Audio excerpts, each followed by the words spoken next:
Morning guys, good afternoon, good morning. क्या हाल चाल है ना? सब बढ़िया होंगे। आई होप सो आप लोग एकदम बढ़िया कर रहे होंगे अपनी लाइफ में। चलो आज हम लोग आगे बढ़ते हैं। लास्ट लेक्चर में हम लोगों ने क्या देखे थे? लास्ट लेक्चर में हम लोगों ने देखे थे एक्साइज और वैट के बारे में, मतलब पुराने सिस्टम जो एक्साइज और क्या होता था वैट, यानी उसके पहले लेक्चर में हमने देखे थे कि सेल्स टैक्स और एक्साइज के जमाने में, जब सेल्स टैक्स हुआ करता था और एक्साइज हुआ करता था, उस जमाने में किस तरीके से ट्रांजैक्शंस होते थे, और उसके बाद में उस जमाने में किस तरीके से टैक्स स्ट्रक्चर चलता था, और उसके बाद में हम लोग ट्रांसफर हुए एक्साइज और वैट के जमाने में, मतलब सेल्स टैक्स को बंद करके क्या लाया गया? वैट लाया गया। और तो वैट के जमाने में स्ट्रक्चर किस तरीके से चलता था, taxation structure, indirect tax structure क्या होता था, वो सारी चीजें हम लोगों ने देखी। तो हम लोगों ने क्या बोले थे, वैट के जमाने में क्या अलग हुआ? वैट के जमाने में अलग ये हुआ कि जब बंदे ने रॉ मटेरियल लिया, लेबर ओवरहेड यानी अदर एक्सपेंसेस कॉस्ट वगैरह ऐड करके एक्साइज लगाया, तो एक्साइज के बाद उस अमाउंट पे क्या लगा? वैट लगा। मतलब इंक्लूडिंग एक्साइज क्या लगा? वैट लगा। यानी यहां पे तो कुछ अलग नहीं हुआ, मैन्युफैक्चरिंग लेवल पे कुछ भी अलग नहीं था, सब कुछ सेम था। बट उसके बाद जब होलसेलर नेक्स्ट लेवल पे हम लोग पहुंचे, तो जनरली हम लोग सेल्स टैक्स स्ट्रक्चर में क्या करते थे कि जो भी अमाउंट, जैसे एग्जांपल के लिए आप लोगों को याद होगा तो लास्ट वीडियो में मैंने बोला था कि जो भी अमाउंट जो हम लोग किसको पे करते हैं, होलसेलर ने किसको पे किया? मैन्युफैक्चरर को पे किया, वो अमाउंट काय में ऐड हो जाता है? कॉस्ट में ऐड हो जाता है, इंक्लूडिंग टैक्सेस ऑल्सो, और बाद में फिर से उसके ऊपर क्या लगता था? टैक्स। बट वैट के जमाने में क्या हुआ? गवर्नमेंट ने बोली हम तुमको जो भी तुम दुकानदार वैट का पैसा पे कर रहे हैं, वो वैट का पैसा हम तुमको वापस देंगे, काय के तौर पे?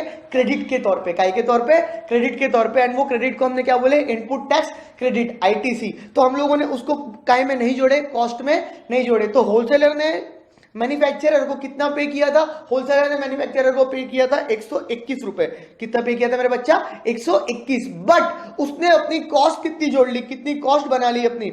उसने अपनी कॉस्ट बना ली 110 रुपए, क्योंकि 11 रुपए जो थे वैट का अमाउंट जो था वो उसको काय के तौर पे मिलने वाला था, आईटीसी के तौर पे मिलने वाला था। फिर उसने अपने खर्चे जोड़े, वैट लगाया और सामने वाले को इनवॉइस वैल्यू बोल के माल बेच दिया। इनवॉइस वैल्यू कितनी? 130.90। दैट 130.90 में 11.90 क्या भी लगा के दिया उसने? वैट। यानी वैट का अपना बर्डन उसने किसके ऊपर शिफ्ट कर दिया? रिटेलर के ऊपर। और नीचे उसने क्या बोला गवर्नमेंट को कि भाई देख, मैंने तेरे लिए 11.90 खर्चा किए, कलेक्ट करे, और तेरे लिए मैंने 11 रुपए पहले ही पे कर चुका हूं वापस से। VAT collected on sale, whatever VAT हमने कलेक्ट करे काय के ऊपर?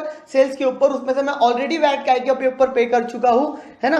परचेसेस के ऊपर, इनपुट्स के ऊपर पे कर चुका हूं, तो उसका मेरे को क्या दे दे गवर्नमेंट? क्रेडिट दे दे। मतलब गवर्नमेंट को मेरे को 11.90 11.90 पे करना है, और 11 रुपीज क्या करने हैं? वापस लेने हैं। 0.90 जो बचता है, क्या बचता है मेरा? 0.90 जो मैंने एक्स्ट्रा कलेक्ट किया था, वो गवर्नमेंट को मेरे को वापस क्या कर देना है?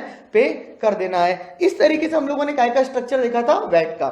बेटा एक चीज समझ लो, ये जो 3 वीडियोस मैं बना रहा हूं, है ना, यानी पहले सेल्स टैक्स स्ट्रक्चर, उसके बाद में वैट वाला, और अब आज की वीडियो में मैं जीएसटी का इंपैक्ट बताऊंगा, जीएसटी के बारे में बताऊंगा।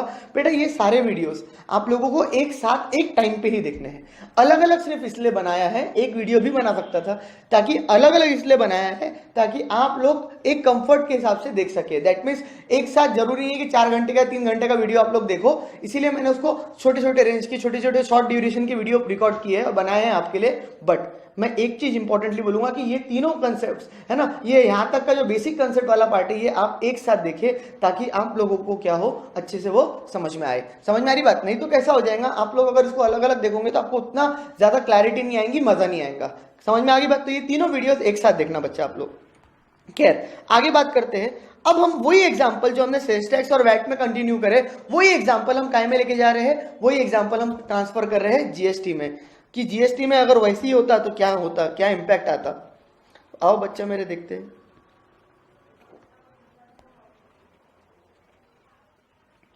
सबसे पहले कौन है? सबसे पहले आ गया मैन्युफैक्चरर। सबसे पहले कौन आया? मैन्युफैक्चरर। तो मैन्युफैक्चरर से माल किसको गया? होलसेलर को। फिर माल किसको गया? रिटेलर को। और आखिरी में माल चले गया कंज्यूमर को।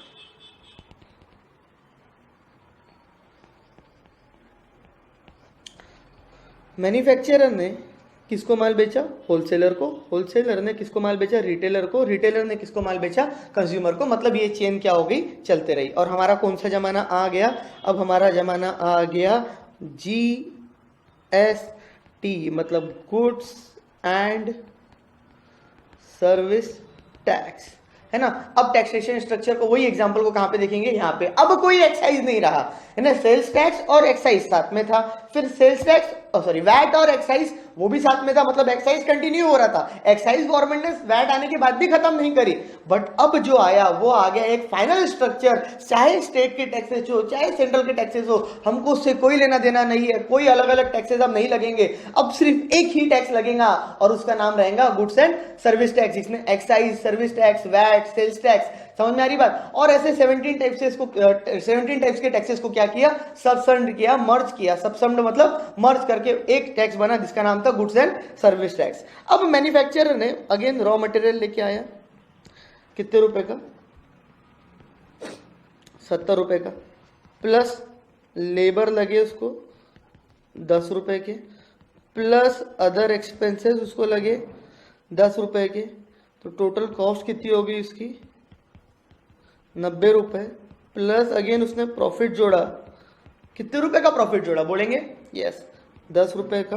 उसकी सेल्स प्राइस कितनी हो गई 100 रुपए, उसकी सेल्स प्राइस कितनी हो गई 100 रुपए। मतलब यहां तक तो पुराना स्ट्रक्चर ही ले रहा हूं मैं, पुराना स्ट्रक्चर ही कॉपी पेस्ट करा, पूरा वही चल रहा है, क्योंकि मेरा क्या डिसाइड हो रहा है, सेल प्राइस। अब जीएसटी काय पे लगता है, जैसे एक्साइज लगता था मैन्युफैक्चरिंग करने के ऊपर, है ना, और सेल्स टैक्स लगता था सेल्स करने के ऊपर, वैट भी लगता था सेल्स करने के ऊपर, है ना, उसी को बोला जाता था उसका टैक्सेबल इवेंट। यानी हम ये सेकंड चैप्टर में देखने वाले हैं, बट फिर भी आपको डिस्कशंस करता हूं आपके लिए मैं थोड़ा सा। ये हम बोलते थे उसका टैक्सेबल इवेंट। टैक्सेबल इवेंट मतलब लेवी, लेवी मतलब चार्ज, मतलब ऐसा मोड, ऐसा वक्त, ऐसा टाइम जिसके वजह से क्या लग जाता था, एक्साइज या वैट। जैसे ही मैंने मैन्युफैक्चरिंग कर दिया भाई साहब एक्साइज लग गया, मैंने सेल्स कर दिया वैट और सेल्स टैक्स लग गया। बट जीएसटी कब लगेगा भाई, जीएसटी कब लगता है, तो जीएसटी में वो वर्ड कहलाया जाता है सप्लाई। कब क्या कहलाया जाता है, सप्लाई। मतलब अगर तुम सप्लाई करोगे तो ऐसे टाइम पे वो ट्रांजेक्शन्स पे क्या लगेगा तुम्हारे को, जीएसटी लगेगा। समझ में आ रही बात, यानी सप्लाई हुआ तो क्या लगेगा, जीएसटी। इसके बारे में डिटेल डिस्कशन में चैप्टर नंबर 3 में करूंगा, रेदर मैं उसको चैप्टर नंबर 3 बोलता हूं, बट उसको मैं पढ़ाऊंगा यही चैप्टर के बाद। समझ में आ रही बात। अभी अब इतना समझ लो शॉर्ट में कि सप्लाई करने का मतलब होता है सेल्स करना। सप्लाई करने का मतलब क्या होता है, सेल्स करना। शॉर्ट में समझा रहा हूं, बट डिटेल में हम लोग इसके बारे में डिस्कशन करेंगे, बट एग्जाम्पल समझना है इसलिए हम लोग मान लेते हैं कि सप्लाई मतलब क्या, सेल्स। तो मैंने सेल्स कर दिया, मैन्युफैक्चरर ने किसको सेल करा, होलसेलर को, तो अब इसके ऊपर क्या लगेगा, तो अब इसके ऊपर लगेगा जीएसटी, क्योंकि मैंने क्या कर दिया, सेल्स। तो सेल्स के साथ साथ मैं क्या भी कलेक्ट करूंगा, goods and service tax. But थोड़ा सा और उसके ऊपर बात करते हैं। सर आपने हमको बताए थे कि 2 टाइप के ट्रांजेक्शन होते हैं, एक होता है इंट्रा स्टेट और एक होता है इंटर स्टेट।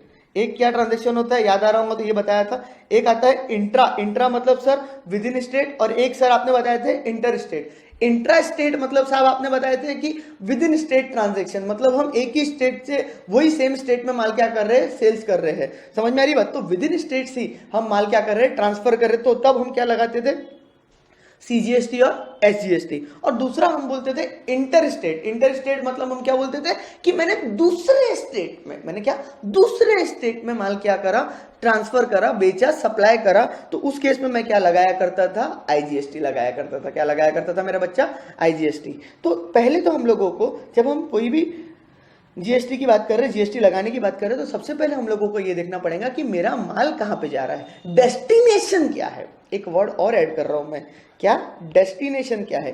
गाइस जीएसटी जो है ना, और बात समझो, मैं इसीलिए प्रैक्टिकल एग्जांपल्स के साथ आपको समझा रहा हूं ये सारे वर्ड्स, तो आपको समझ में आए। ये जीएसटी जो है ना बच्चा, ये डेस्टिनेशन बेस्ड टैक्स है।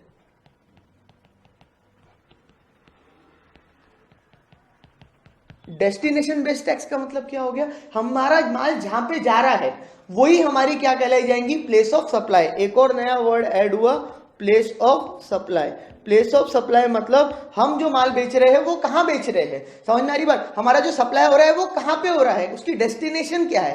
बिकॉज जो डेस्टिनेशन रहेंगी उसके ऊपर डिपेंड करेगा कि वो ट्रांजैक्शन इंट्रा स्टेट है या इंटर स्टेट है। सर नहीं समझ रहा, एग्जांपल दो। ठीक है भाई, ये माल नागपुर से जा रहा है मुंबई, तो नागपुर से मुंबई जा रहा है, तो ये केस में पीओएस मतलब प्लेस ऑफ सप्लाई, पीओएस मतलब प्लेस ऑफ सप्लाई, डेस्टिनेशन क्या हो गई, मुंबई हो गई। माल कहां से निकला? नागपुर से। नागपुर से माल कहां गया? मुंबई गया। तो उस केस पे मेरी प्लेस ऑफ सप्लाई डेस्टिनेशन क्या हो गई? मुंबई हो गई। समझ में आ रही बात? तो मुंबई जो मेरी डेस्टिनेशन हो गई, प्लेस ऑफ सप्लाई मेरा मुंबई हो गया। तो अब मैं बोलूंगा कि ये ट्रांजेक्शन क्या हुआ, मेरा प्लेस ऑफ सप्लाई मुंबई है, इसीलिए ये ट्रांजेक्शन मेरा क्या हुआ? Intra state. क्योंकि जो डेस्टिनेशन है वो कहां पे है? वो सेम स्टेट में है। ये भी महाराष्ट्र में है, मुंबई भी, और नागपुर भी कहां पे है? महाराष्ट्र में है। दोनों कहां पे है? महाराष्ट्र में है। बट मैं नागपुर से माल भेजता हूं मुरादाबाद। कहां भेजता हूं? मुरादाबाद। तो मुरादाबाद अगर मैं माल भेजता हूं तो मुरादाबाद आता है यूपी में। तो मेरा प्लेस ऑफ सप्लाई क्या हो गया? जहां पे मेरा डेस्टिनेशन है, रेसिपिएंट है, डेस्टिनेशन है ना, वो क्या है? रेसिपिएंट या डेस्टिनेशन कहां पे है मेरा? जो रिसीवर है या destination? Moradabad. That means UP. तो मेरा प्लेस ऑफ सप्लाई क्या हो गया? यूपी। डेस्टिनेशन क्या हो गया? यूपी। समझ में आ रही बात? तो यूपी मतलब उत्तर प्रदेश हो गया। समझ में आई बात? तो अब ये ट्रांजेक्शन क्या कहलाया जाएगा मेरा? महाराष्ट्र से जा रहा है यूपी, तो ये कहलाया जाएगा इंटर स्टेट ट्रांजैक्शन। समझ में आ रही बात? ये क्या कहलाया जाएगा? Inter state transaction. अब इसके ऊपर डिपेंड करेगा, अगर वो इंट्रा है तो मैं क्या लगाऊंगा? बहुत ध्यान से सुनना, मैं जानबूझ के बार बार रिपीट कर रहा हूं, रिपीटेटिवली। बेसिक से स्ट्रांग होना बहुत जरूरी है। हवा में मत लेना बेसिक्स को। जितना बेसिक स्ट्रांग होगा उतना बढ़िया जीएसटी आपको समझ में आएगा। हाँ, तो इंट्रा स्टेट है। इंट्रा स्टेट है मतलब क्या लगाना पड़ता? यस, सीजीएसटी, एसजीएसटी, और यहां पे क्या लगाना पड़ता? IGST. Are you getting my point? शाबाश। तो यहाँ पे हम पहले तो ये देखेंगे कि साहब मैन्युफैक्चरर कहाँ पे है। तो साहब मैं अभी नॉर्मल एग्जांपल ले रहा हूँ, इसलिए बोलूँगा मैन्युफैक्चरर नागपुर में है, और होलसेलर जो है, होलसेलर कहाँ पे है? मुंबई में। तो माल बन के कहाँ से जा रहा है? नागपुर से। और कहाँ पे जा रहा है? मुंबई में जा रहा है। ये भी महाराष्ट्र में है, ये भी महाराष्ट्र में है। तो मैं इसको कौन सा ट्रांजेक्शन बोलूँगा मेरे बच्चा? Intra state. क्या बोलूँगा मैं इसको? Intra state. और क्या लगाऊंगा इसके ऊपर? CGST plus SGST. क्या लगाऊंगा? CGST plus SGST. मैं मान के चल रहा हूं कि मेरा जीएसटी का रेट है 18%। कितना रेट है मेरा जीएसटी का? 18%। मैं मान के चल रहा हूं, सेम रेट ले रहा हूं। अच्छा चलो, एग्जांपल के लिए मैं 18% की जगह यहां पे रेट ले लेता हूं। मेरा जीएसटी का रेट है 20%। खत्म बात।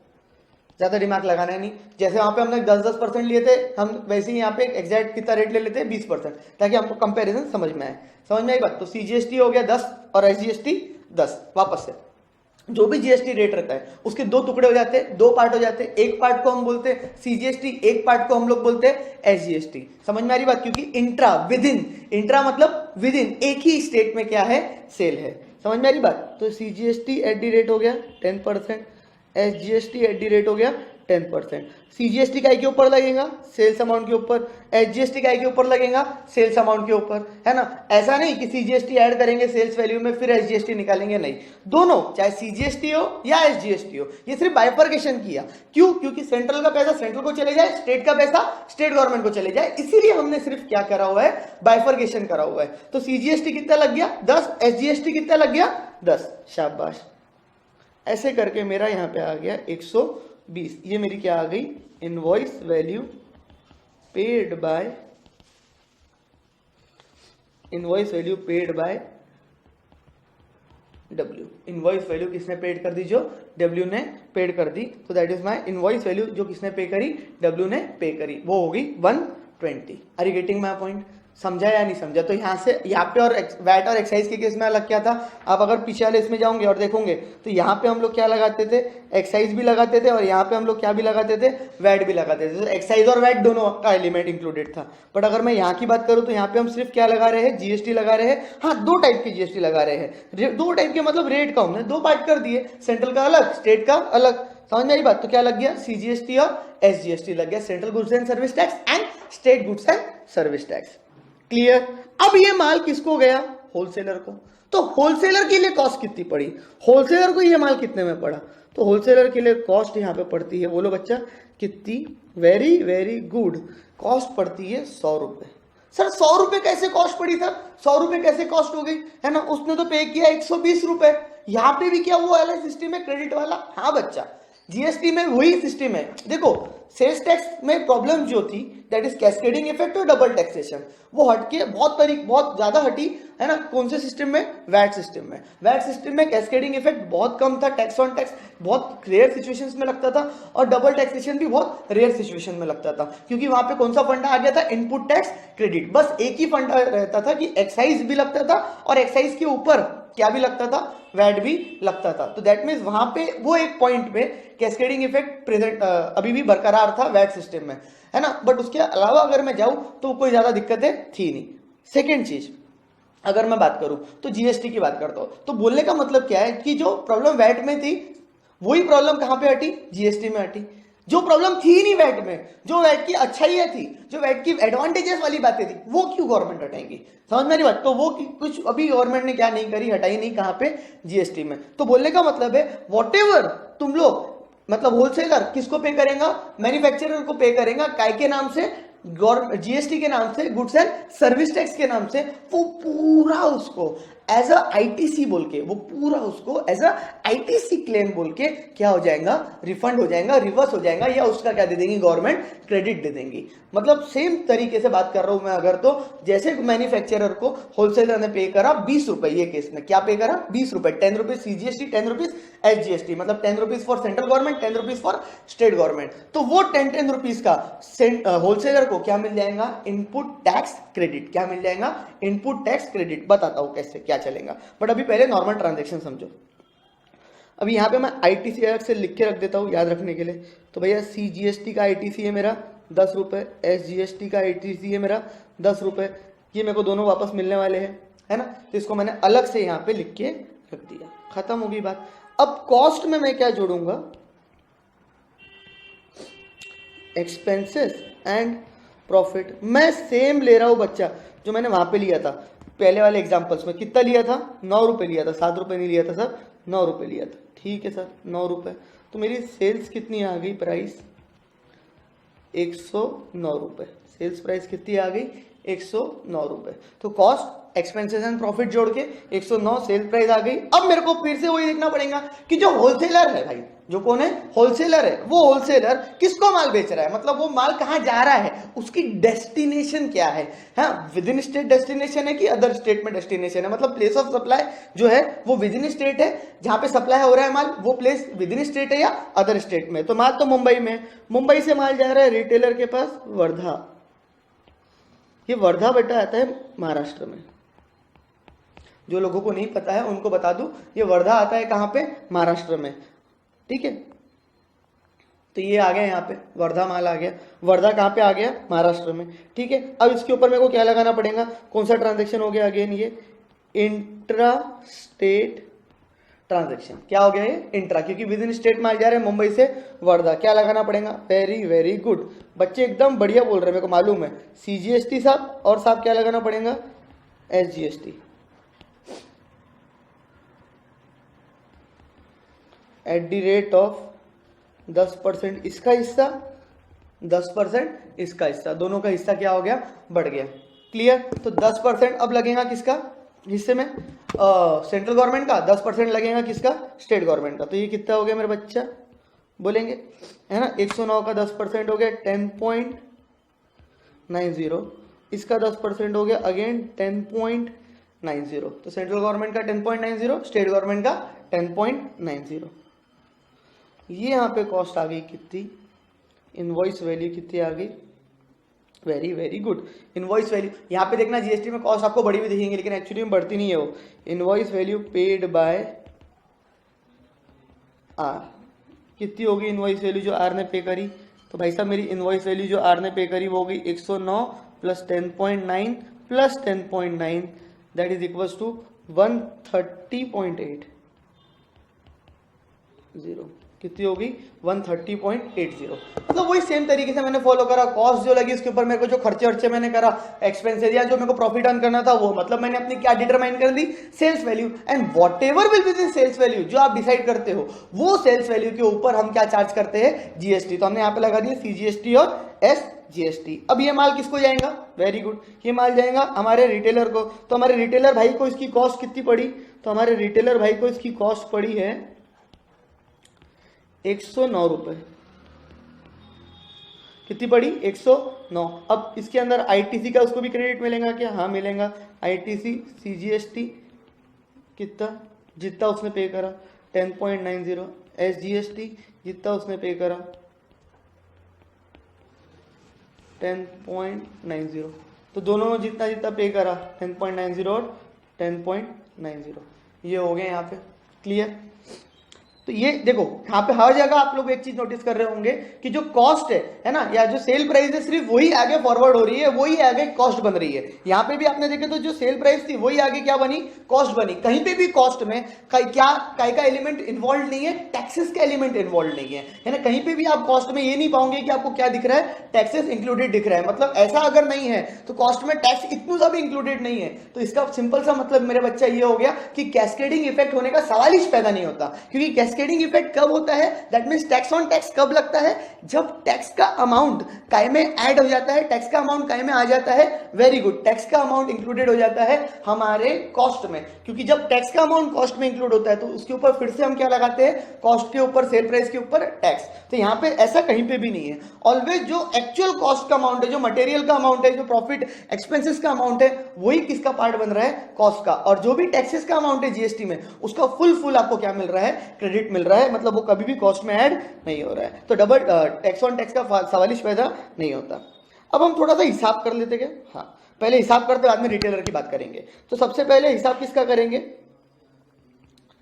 एम का। तो मैंने हमेशा बोला है कि आदमी जो भी कलेक्ट करता है गवर्नमेंट के लिए, आदमी जो भी कलेक्ट करता है, जो भी उसने कलेक्ट करा गवर्नमेंट की बिहाफ में ऑन सेल्स, यानी आउटपुट पे, यानी सेल्स पे, आउटवर्ड पे, देखो अलग अलग वर्ड है, सेल्स पे बोल सकते, आउटपुट पे बोल सकते, आउटवर्ड पे बोल सकते, जो जो उसने कलेक्ट करा वो सारी चीजें उसको क्या कर देनी है? गवर्नमेंट को पे कर देनी है। तो उसका पेएबल क्या निकलेगा? उसको पे क्या करना निकलेगा? जो वो कलेक्ट करेगा, जो टैक्स वो कलेक्ट करेगा। तो उसने जो कलेक्ट करा, मतलब उसने कलेक्ट करा सीजीएसटी पेएबल कितना आएगा उसका? जो उसने कलेक्ट करा यहाँ पे 10 रुपए।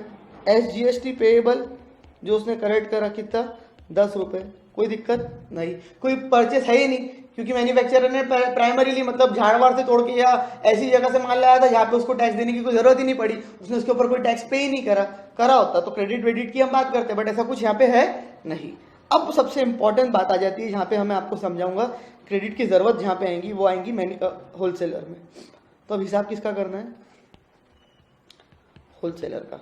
होलसेलर ने 2 टैक्सेस कलेक्ट करे मेरे बच्चा, पहला सीजीएसटी के नाम से, दूसरा एसजीएसटी के नाम से। अलग अलग देखते हैं। तो उसका क्या निकालेंगे? CGST payable. क्या बोलेंगे हम सीजीएसटी पेएबल निकालने के लिए? What ever. देखो अलग अलग निकालना पड़ेगा ना, सेंट्रल का अलग, स्टेट का अलग, क्योंकि सेंट्रल गवर्नमेंट को लिए उसने जो कलेक्ट करा वो सेंट्रल गवर्नमेंट को देगा, और स्टेट गवर्नमेंट के लिए जो कलेक्ट करा वो किसको देगा? स्टेट गवर्नमेंट को। तो 2 अलग अलग हो जाएंगे। तो सीजीएसटी कलेक्टेड ऑन सेल्स, कितना सीजीएसटी इसने ये केस में कलेक्ट करा है सेल्स के ऊपर? सर 10.90। वापस से ध्यान से देखेंगे, अभी मैं आपको क्रेडिट रूल्स वगैरह नहीं समझा रहा हूं, जो लोग आगे का पढ़ चुके होंगे वो ये वीडियो देख रहे होंगे, कंफ्यूज ना हो, जो मैं बोल रहा हूं वो समझो बस, बात खत्म। सीजीएसटी कलेक्टेड ऑन सेल्स 10.90, मैंने सेल करने के ऊपर, आउटपुट के ऊपर कितना कलेक्ट करा? 10.90 कलेक्ट करा। अच्छा साहब, मैंने गवर्नमेंट को पहले कुछ पे कर रखा है क्या? मतलब मैंने किसी के थ्रू, मैन्युफैक्चरर या किसी के थ्रू गवर्नमेंट को कुछ पे कर रखा है क्या? मतलब मेरा कोई क्रेडिट है क्या? मतलब मेरे को कोई पैसे वापस लेना है क्या? मतलब इनपुट टैक्स क्रेडिट है क्या? तो हाँ ना सर, है ना, क्या है? ये देखो ना, आपने पे किया था 10-10 रुपए, सीजीएसटी का 10, एसजीएसटी का 10। मैंने पे किया था क्या? वेरी वेरी गुड बच्चे, एकदम टैलेंटेड। 10 रुपए मैंने सीजीएसटी के नाम से पे करा था, 10 रुपए मैंने एसजीएसटी के, मतलब सेंट्रल गवर्नमेंट को 10 रुपए डाला था, स्टेट गवर्नमेंट को 10 रुपए डाला था। तो मेरे को 10 रुपए वापस किससे लेने थे? सेंट्रल गवर्नमेंट से। और मेरे को सेंट्रल गवर्नमेंट को देने कितने? 10 रुपए 90 पैसे। मतलब 10 रुपीज मेरे को सेंट्रल गवर्नमेंट से वापस लेने थे टैक्स के, है ना, और उन्हीं को मेरे को 10.90 देने हैं। तो क्या मैं उनको 10 रुपए उनसे लूंगा, 10.90 उनको दूंगा? ऐसा करूंगा क्या? नहीं। तो उसमें से मैं क्या कर दूंगा? Minus, that is CGST paid on inputs, that is my ITC, and that comes to my 10 rupees. That comes to what? 10 rupees. Therefore वो मेरा आ रहा है CGST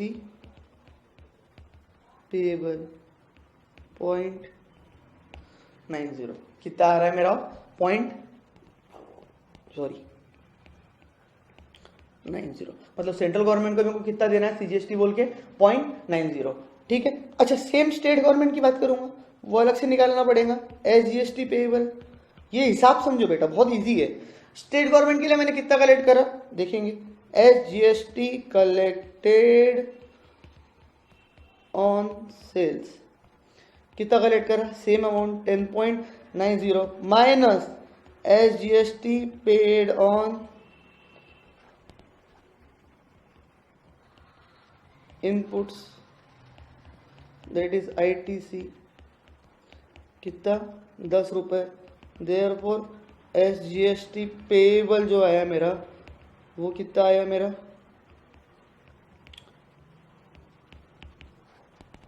0.90 सेम अमाउंट सेम तरीके से आया। हाँ मतलब ऐसा नहीं हो सकता कि तुम स्टेट का पैसा किससे एडजस्ट कर लो सेंट्रल तो सेंट्रल का पैसा स्टेट से। एक छोटी सी अभी मैं आपको बात बता रहा हूँ थोड़ा सा याद रखते तो रखो नहीं तो आगे मैं समझाने वाला हूँ डिटेल में क्रेडिट रूल्स आप लोगों को। अगर आप याद रख सकते तो अभी रख लो नहीं रखते तो कोई दिक्कत नहीं।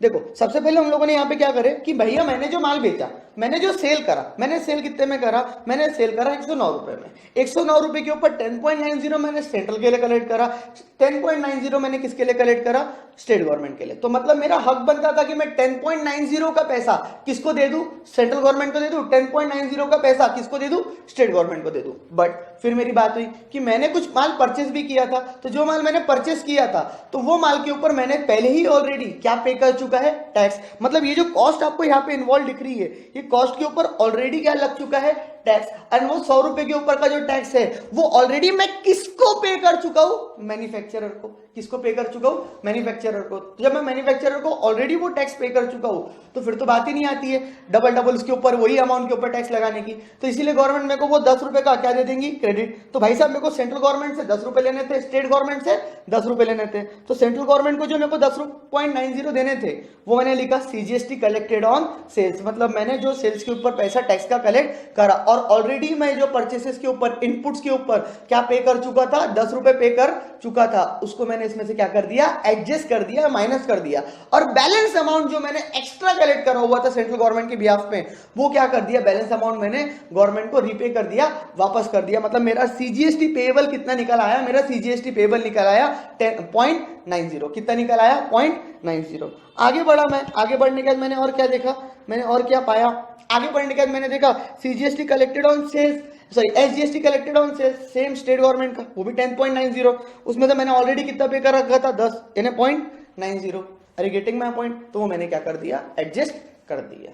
क्लियर। तो आप यहाँ पे अगर पाओगे तो ये जो मेरा यहाँ पे वैल्यू एडिशन था यहाँ पे भी 9 रुपए कितना वैल्यू एडिशन था 9 रुपए। ये 9 रुपए के ऊपर 10% CGST लगना चाहिए था 10% SGST लगना चाहिए था तो वही लगा क्या। हाँ देखो 9 रुपए के ऊपर 10% CGST 9 रुपए के ऊपर 10% SGST। मतलब यहाँ पे भी जो टैक्स लग रहा है वो कौन सा टैक्स लग रहा है वैल्यू एडिशन टैक्स। मतलब वैट नहीं लेकिन टैक्स भी जो अमाउंट के ऊपर लग रहा है वो कौन सा अमाउंट है वैल्यू एडिशन का। यानी जो क्रेडिट सिस्टम आया हुआ है ना मेरा बच्चा ये सिस्टम ही इसीलिए आया हुआ है क्योंकि हम लोग टैक्स अब वही सेम अमाउंट के ऊपर बार बार नहीं लगाना चाहते। एक ही अमाउंट के ऊपर अगर ऑलरेडी टैक्स लग गया है तो उसको हम बार बार नहीं लगाना चाहते। समझ में आ रही बात। हम ऑलवेज अब टैक्स काय के ऊपर लगाना चाहते हैं वैल्यू एडिशन के ऊपर। एक्स्ट्रा अमाउंट जो वैल्यू एडिशन हो रहा है जो हम वैल्यू ऐड कर रहे हैं हम उसके ऊपर क्या लगाना चाहते हैं टैक्स लगाना चाहते हैं। Are you getting my point. तो सेम यहाँ पे भी वही तरीके से हमने करे क्रेडिट वेडिट माइनस करके। समझ में आई बात। अब माल किसको पहुंच गया इसके पास माल किसको पहुंच गया इसके बाद माल पहुंच गया हमारा वर्धा मतलब रिटेलर के पास पहुंच गया। तो रिटेलर के लिए कॉस्ट कितनी होगी 109 रुपए। अब प्लस मैं अगर इसमें करूं क्या एक्सपेंसेस एंड प्रॉफिट जो मैंने पहले जोड़ा था वो था 7 रुपए यानी ये आ गई मेरी सेल प्राइस 116 रुपए। अब मेरे को ये देखना पड़ेगा कि जो हमारा रिटेलर भाई है वो किसको माल बेच रहा है। तो रिटेलर भाई माल बेच रहा है कंज्यूमर को और वो मैं आपको बता देता हूँ वो भी इंट्रा स्टेट है। मान लो वो पुणे में जा रहा है माल। कहाँ जा रहा है पुणे कहाँ पे आता महाराष्ट्र में। तो वो कहाँ जा रहा है पुणे में कंज्यूमर को। तो इंट्रा स्टेट है मतलब इसके ऊपर ये भी क्या लगाएगा CGST @10% SGST @10%। Which comes to 11.6 and 11.6, मतलब वही सेम अमाउंट। और इसकी आगे क्या आगे, therefore invoice value paid bye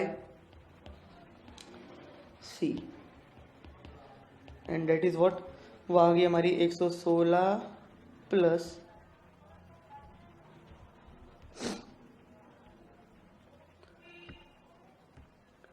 139.2। तो माल इसको कितने में चले गया, 139.20 में। कंज्यूमर को माल कितने में पड़ा, 139.20 में। Are you getting my point? तो यहाँ पे इसने क्या कलेक्ट करा, सीजीएसटी 10%, एसजीएसटी 10%। पहले हिसाब कर लेते फिर बातचीत करेंगे। अब इसने जो कलेक्ट करा वही गवर्नमेंट को क्या करेगा, पे करेगा। कौन, रिटेलर। तो रिटेलर का हिसाब करना बहुत जरूरी है, तो रिटेलर का हिसाब कर लेते पहले।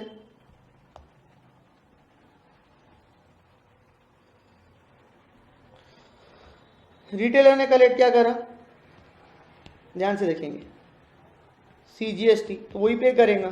सीजीएसटी पेएबल, ये आर का हिसाब क्या, सीजीएसटी कलेक्टेड ऑन सेल्स। जो भी सीजीएसटी उसने काय के ऊपर कलेक्ट करा, सेल्स के ऊपर कलेक्ट करा, and that comes to 11.60।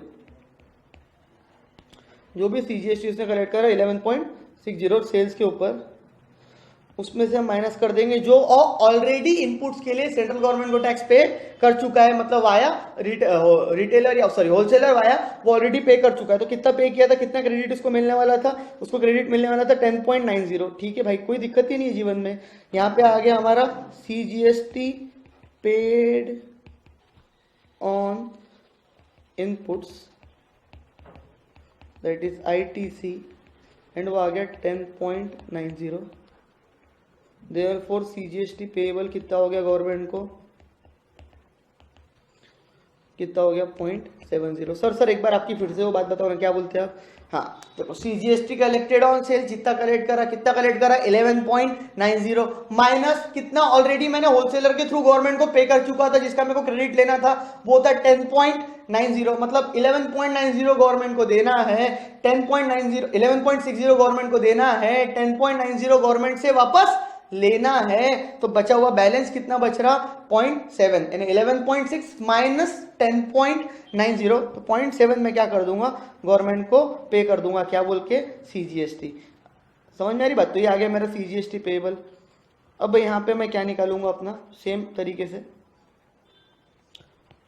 SGST payable. तो मैं बोलूंगा SGST collected on sales, that comes to same amount 11.60 minus SGST paid on inputs, that is 10.90. Therefore SGST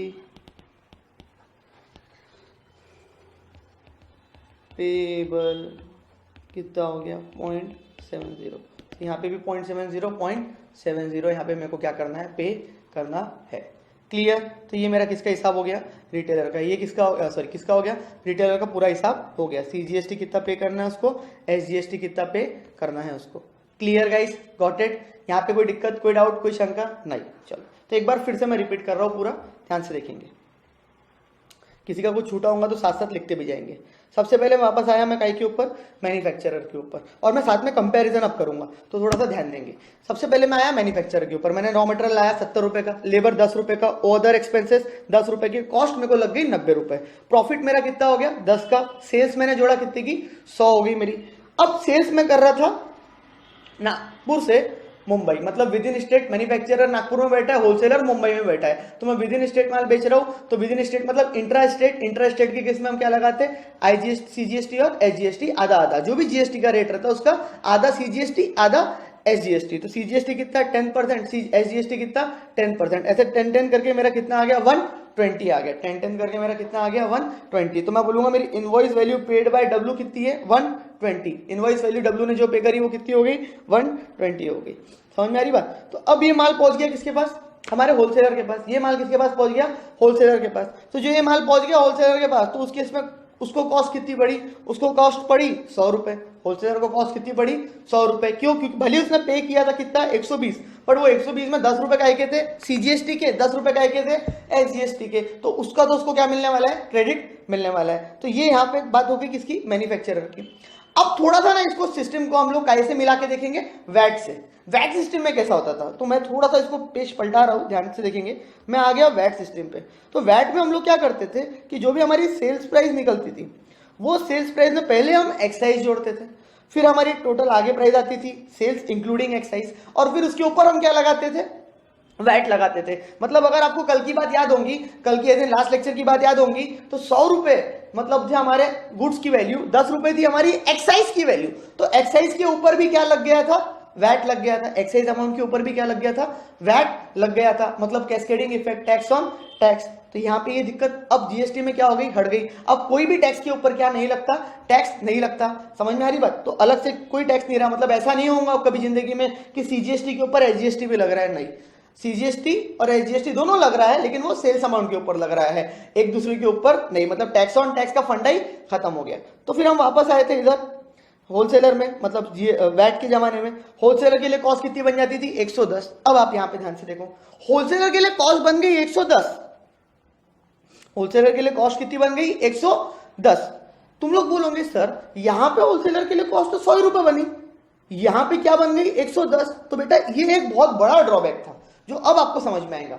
कैसा होता था कि जो होलसेलर रहते थे, जो लोग क्या रहते थे, होलसेलर रहते थे, तो होलसेलर के केस में उन लोगों को एक्साइज लगा के देती थी कौन, मैन्युफैक्चरिंग कंपनी। क्योंकि मैन्युफैक्चरिंग कंपनी को क्या लगता था, एक्साइज। बट क्योंकि वो होलसेलर है, तो वो लोग कभी क्या नहीं लगाएंगे, कभी क्या नहीं लगाते थे, एक्साइज नहीं लगाते थे। कभी भी वो एक्साइज लगाते नहीं थे, क्योंकि उनके ऊपर एक्साइज लेवी नहीं होता था, लगता ही नहीं था, क्योंकि वो होलसेलर थे, मैन्युफैक्चरर नहीं थे। अगर वो मैन्युफैक्चरर होते तभी उनके पास एक्साइज की बात आती। तो होता ही था, वो लोग कभी जिंदगी में एक्साइज लगा के सामने से कलेक्ट नहीं कर सकते थे, क्योंकि वो होलसेलर थे। मतलब चार्ज नहीं करते थे ना, वो कलेक्ट कर सकते थे, क्या बोल के, एक्साइज। तो अब उनके लिए जो इनपुट का फंडा रहता था, तो गवर्नमेंट बोलती थी नहीं, ये तो इनकी क्या बन गई, कॉस्ट, क्योंकि ये एक्साइज कलेक्ट नहीं कर रहे। हम क्रेडिट उन्हीं लोगों को देते हैं, हम क्रेडिट उन्हीं लोगों को देते हैं जो लोग सामने से वही टैक्स वापस से क्या कर रहे हो, कलेक्ट कर रहे हो। तो क्या ये लोग एक्साइज कलेक्ट कर रहे हैं, नहीं, ये लोग एक्साइज कलेक्ट नहीं कर रहे। तो जब कलेक्ट ही नहीं कर रहे होलसेलर एक्साइज, तो उनको क्या नहीं देंगे, हम क्रेडिट भी नहीं देंगे। तो बोलने का मतलब यह है कि जो मैन्युफैक्चरर से माल जाता था होलसेलर को, जो मैन्युफैक्चरर से माल किसको जाता था, होलसेलर को, तो उस केस में प्रॉब्लम कहां आ जाती थी, उस केस में सबसे बड़ी प्रॉब्लम आ जाती थी होलसेलर से मैन्युफैक्चरर को माल जाने में, कि जो एक्साइज मैन्युफैक्चरर लगा के देता था वो जाके बन जाती थी होलसेलर की कॉस्ट। जो एक्साइज का अमाउंट रहता था वो होलसेलर की क्या बन जाती थी, कॉस्ट। इन्हें कॉस्ट बन गई, तो उसकी वजह से उसकी कॉस्ट क्या हो जाती थी, और बढ़ जाती थी। और आगे जब वैट लगता था तो फिर उससे वही एक्साइज अमाउंट के ऊपर क्या लगता था, बार बार वैट लगता था। जैसे, लेकिन यही चीज अगर मैं वैट की देखूं, तो वैट में क्या होता था, जो वैट हमने लगाए मैन्युफैक्चरर ने 11 रुपए, उसका इसको क्या मिल गया था, होलसेलर को क्रेडिट मिल गया था। बिकॉज होलसेलर भी जो ऐसा मैन्युफैक्चरर वैट कलेक्ट कर रहा था, वैसे ही होलसेलर भी रिटेलर से क्या कलेक्ट कर रहा था, वैट कलेक्ट कर रहा था। Are you getting my point? तो फिर उसको वैट का क्या मिल जाता था, क्रेडिट। बट उसको काय का क्रेडिट नहीं मिलता था, एक्साइज का क्रेडिट नहीं मिलता था। तो एक्साइज जाके क्या बन जाता था, कॉस्ट का पार्ट बन जाता था, जिसकी वजह से कॉस्ट वगैरह क्या हो जाती थी, हाई हो जाती थी। बट अगर यही सेम चीज में कहां पे जाके देखूं, जीएसटी में जाके देखो, तो जीएसटी में ऐसा नहीं हो रहा है। जीएसटी में जो भी मेरी कॉस्ट है उसके अंदर कोई टैक्स वैक्स क्या नहीं है, इंक्लूडेड नहीं है। हम सिंपली जो कॉस्ट है गुड्स की या सर्विसेज की जो कॉस्ट है उसके ऊपर ही क्या आप लगा रहे हैं, लेवी कर रहे हैं, क्या जीएसटी का अमाउंट लेवी कर रहे हैं। Are you getting my point? तो इसी तरीके से यहाँ पे ये लगा। फिर यहाँ पे सीजीएसटी पेबल और एचजीएसटी पेबल की बात आई, तो कितना कलेक्ट करा इसने होलसेलर ने, 10.90। कितना पे करा था, 10। तो 10.90 में से जितना इनपुट्स था, मतलब परचेसेस के ऊपर, मतलब इनपुट्स के ऊपर पे करा था, वो क्या कर दिया मैंने, माइनस कर दिया। मतलब उसकी जेब से कुछ गया क्या, नहीं। 10.90 जित कलेक्ट किया था, 10 रुपीज ऑलरेडी पे किया था, तो वो 10.90 में से जो 10 रुपए ऑलरेडी पे किया था वो जेब में रख लिया, और बचा हुआ 0.90 किसको दे दिया, गवर्नमेंट को दे दिया। मतलब एक भी रुपए ना मैन्युफैक्चरर की जेब से जा रहा है, ना होलसेलर की जेब से जा रहा है, ना रिटेलर की। वो फुल बर्डन किसके ऊपर शिफ्ट करते जा रहे हैं, कंज्यूमर के ऊपर शिफ्ट करते जा रहे हैं। अब सेम चीज यहाँ पे भी देखोगे, जैसे मैंने आपको कल वैट में बताई थी जादू, कि जो भी अमाउंट रिटेलर लगा के देगा, आखिरी वाला बंदा जो कंज्यूमर को माल बेचेगा, जो भी अमाउंट रिटेलर एज इन आखिरी वाला बंदा लगा के देगा, टैक्स का वो पूरा अमाउंट गवर्नमेंट के पास जा चुका होगा, वो फुल अमाउंट गवर्नमेंट के पास जा चुका होगा। तो इसने कितना लगा के दिया 11.60 सीजीएसटी का, और एसजीएसटी का भी 11.60। मतलब ये सारी चेन में 11.60 का टोटल पैसा किसको मिल चुका होगा, सेंट्रल गवर्नमेंट को। 11.60 का पैसा किसको मिल चुका होगा, टोटल सेंट्रल स्टेट गवर्नमेंट को। आप देखो, नहीं विश्वास हो रहा है तो देखो, 10 रुपए किसने पे करा, मैन्युफैक्चरर ने, ठीक है, सेंट्रल गवर्नमेंट को। 0.90 किसने पे करा, होलसेलर ने। तो 10 और 10.9 कितना हो गया, 10.90।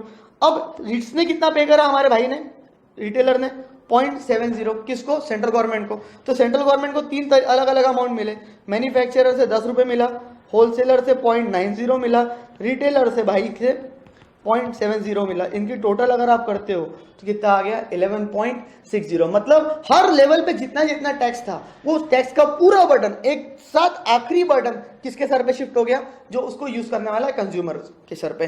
और गवर्नमेंट को भी कितना मिल गया, जितना हम लोगों ने आखिरी कंज्यूमर से टैक्स बोल के क्या करे, कलेक्ट करे।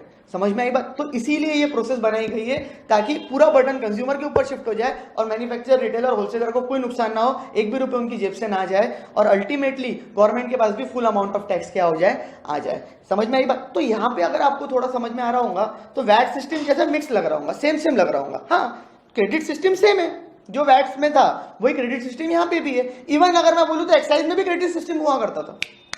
सर ये तो कुछ नया बताया आपने। हाँ, एक्साइज में भी क्रेडिट सिस्टम होता था, जैसे वैट में है, जीएसटी में है। बस वो कब होता था, जब एक मैन्युफैक्चरर दूसरे मैन्युफैक्चरर को बेचता था। यानी मैन्युफैक्चरर 1 उसने आधा बनाया, मैन्युफैक्चरर 2 के पास गया, उसने बचा हुआ बनाया, तो मैन्युफैक्चरर 2 एक्साइज का क्रेडिट क्लेम कर सकता था, जो कौन लगा के दे रहा है, मैन्युफैक्चरर 1। सर क्यों, क्योंकि मैन्युफैक्चरर टू भी क्या लगाएगा, एक्साइज लगाएगा। तो मैंने बोला ना, हर वो बंदा क्रेडिट क्लेम कर सकता है वैट एक्साइज का भी उस जमाने में, जो क्या लगा के दे रहा था, क्रेडिट टैक्स लगा के दे रहा था। बट वही चीज फिर किसके पास जाएंगी, होलसेलर के पास। तो होलसेलर क्या क्रेडिट क्लेम कर पाएगा, नहीं, होलसेलर क्रेडिट नहीं क्लेम कर पाएगा, क्योंकि वो क्या नहीं कर रहा है, कलेक्ट नहीं कर रहा है। Are you getting my point, clear. तो ये किसकी पंचायत थी, जीएसटी की, क्लियर। तो यहाँ पे इस तरीके से हमने क्या करें, जीएसटी का हिसाब देखिए। सर ये तो एक ही ट्रांजेक्शन हो गया, थोड़ा सा और बताओ, बताता हूँ, सबूरी तो रखो थोड़ी सी। सर हमने कुछ सुन रखा है ये सीजीएसटी एसजीएसटी के बारे में, कि वो सीजीएसटी का पैसा आप एसजीएसटी से माइनस नहीं कर सकते, एसजीएसटी का सीजीएसटी से माइनस नहीं कर सकते। हाँ, पहले आपने ये ट्रांजेक्शन समझा, वो सारी चीजें मैं आपको बताऊंगा। ऐसे ऐसे बच्चे डाउट्स पूछते रहते, मन में आते, ये आपको समझा। इसमें अगर कोई भी डाउट होगा तो बोलो, सवाल बोल नहीं सकते, मैसेज कर सकते हैं, ठीक है। यहाँ पे कोई डाउट नहीं है, मैं मान रहा हूँ, आगे बढ़ता हूँ। आप लोग ऑलवेज मेरे को व्हाट्सअप कर सकते हैं, जैसे जैसे आप पढ़ रहे हो वो लेवल्स पे आपको जो डाउट जा रहे हैं आप मेरे को क्या कर सकते हो, व्हाट्सअप कर सकते हो। व्हाट्सअप पे मैं आपके सारे डाउट्स क्या करूंगा बच्चा, क्लियर करूंगा, कोई दिक्कत नहीं है उसके लिए, ठीक है। तो ये यहाँ पे इस तरीके से जीएसटी का हिसाब हो गया। अब सर थोड़ा सा और बताओ, इंट्रा स्टेट तो आपने बता दिए, मतलब विद इन स्टेट का हिसाब आपने समझा दिए। थोड़ा सा थोड़ा कॉम्प्लिकेट करो सर इसको, मजा आएगा सर, जितना कॉम्प्लिकेट होगा ना साहब उतना मजा आएगा, क्योंकि अभी कंफ्यूजन होगा और मैं हूँ कंफ्यूजन दूर करने के लिए। और गाइस आपको बताऊं, ये लोग ना, आप मॉड्यूल भी देखोगे तो लोग क्या करते हैं ना, पहले थेरी करते और थेरी पढ़ाते, और बाद में फिर प्रैक्टिकल पढ़ाते। जब तक वो प्रैक्टिकल पढ़ाते तब तक वो थेरी समझ में आती नहीं, क्योंकि थेरी तो हमको इतनी जल्दी क्लियर होने वाली नहीं है ना। लेकिन जब प्रैक्टिकल पढ़ाते तब हम लिंक नहीं कर पाते। अब मैं आप लोगों को उल्टा करता हूँ, मैं पहले पूरे प्रैक्टिकल है, पूरे जो मेन प्रैक्टिकल पार्ट है किसका, जीएसटी का, कंप्यूटेशन वगैरह, ये पहले समझाता हूँ, ये सिखाता हूँ, और उसके बाद उसी के ऊपर आपको क्या समझाऊंगा, थेरी। तो आप लोग क्या भी लगा पाओगे, लिंक वगैरह पूरा लगा पाओगे, है ना। हाँ, स्टार्टिंग में ये सब चीजें थोड़ी सी बच्चों को ऐसा लगता है सर थोड़ी हार्ड हो गई क्या, नहीं, हार्ड बिल्कुल नहीं लगेंगी आपको। बस ये जो स्टार्टिंग के लेक्चर है जीएसटी के, इसको एकदम ध्यान से देखना, एकदम इंपॉर्टेंट लेक्चर है, समझ में आ रही बात, बहुत ध्यान से देखेंगे इसको। तो सर थोड़ा सा मिक्स ट्रांजेक्शन बताओ, कि मान इंटर स्टेट भी जा रहा है ना, अलग अदर स्टेट में भी जा रहा है, वो भी बताओ, ठीक है भाई, वो भी बताते हैं, उसमें क्या है। तो ये आ गया मेरा जीएसटी का ट्रांजेक्शन, कौन सा जमाना, जीएसटी मतलब गुड्स एंड सर्विस टैक्स, ये का जमाना आ गया मेरा, again goods and service tax. फिर वो एक एग्जांपल बनाता हूं मैं, मैन्युफैक्चरर से माल जा रहा है होलसेलर को, होलसेलर से माल जा रहा है रिटेलर को,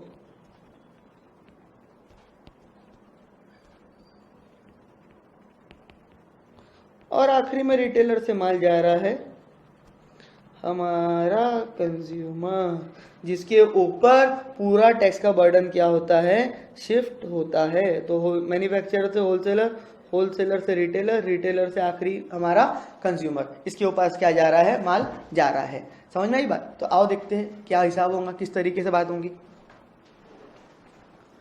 ध्यान से देखेंगे बच्चा। सबसे पहले मैन्युफैक्चरर, मैन्युफैक्चरर हमारा कहाँ का है, हमारा मैन्युफैक्चरर नागपुर का है। समझ में आई बात? हमारा मैन्युफैक्चरर कहाँ का है, हमारा मैन्युफैक्चरर है नागपुर का। हमारा होलसेलर कहाँ का है, हमारा होलसेलर है, फॉर एग्जाम्पल ले लो, चेंज कर देता हूँ आप लोगों के लिए, तो हमारा होलसेलर है रायपुर का। अच्छा, ये नागपुर आता है महाराष्ट्र में और ये रायपुर आता है छत्तीसगढ़ में, सीजी छत्तीसगढ़ में। समझ में आ रही बात? ये रायपुर कहाँ पे आता है, छत्तीसगढ़ में। तो आप यहाँ पे देखोगे तो हमारा नागपुर का मैन्युफैक्चरर हो गया, रायपुर का होलसेलर हो गया। क्लियर? तो ये कौन सा ट्रांजैक्शन हो गया, very very good, destination based tax, inter state, place of supply क्या होगी, रायपुर, मतलब ये क्या हो गया, इंटर स्टेट सेल होगी, है ना। ये कौन सी स्टेट में जा रहा है, दूसरी स्टेट में जा रहा है।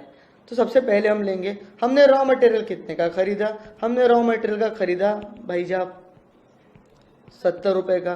साहब हमने लेबर कितने के लगाए, साहब वही उसी टाइप का एग्जांपल ले रहा हूँ, समझ में आने के लिए आसानी होती है, 10 रुपए के। साहब हमने अदर एक्सपेंसेस कितने के करे, साहब हमने 10 ही रुपए के अदर एक्सपेंसेस करे। साहब मेरी कॉस्ट साहब कितनी लग गई, 90 रुपए साहब मेरी कॉस्ट लग गई। साहब मैं जीएसटी कितना लगाऊंगा, सॉरी पहले सर मैं अपना प्रॉफिट जोड़ूंगा, पैसे के लिए काम कर रहे हैं ना, प्रॉफिट वो तो जोड़ना ही पड़ेगा, काम इस काय के लिए कर रहा है मेरे राजा, तू प्रॉफिट के लिए, तो वो तो जोड़ना ही पड़ेगा। तो 10 रुपए मैंने क्या जोड़ दिया, प्रॉफिट जोड़ दिया। तो मेरी सेल वैल्यू कितनी आ गई, मतलब मैं कितने में माल बेचना चाहता हूं, मेरी तीव्र इच्छा क्या है, कितने में माल बेचने की है, तो मेरी इच्छा है माल बेचने की 100 रुपए में। कितने में मेरे बच्चा, 100 रुपए में।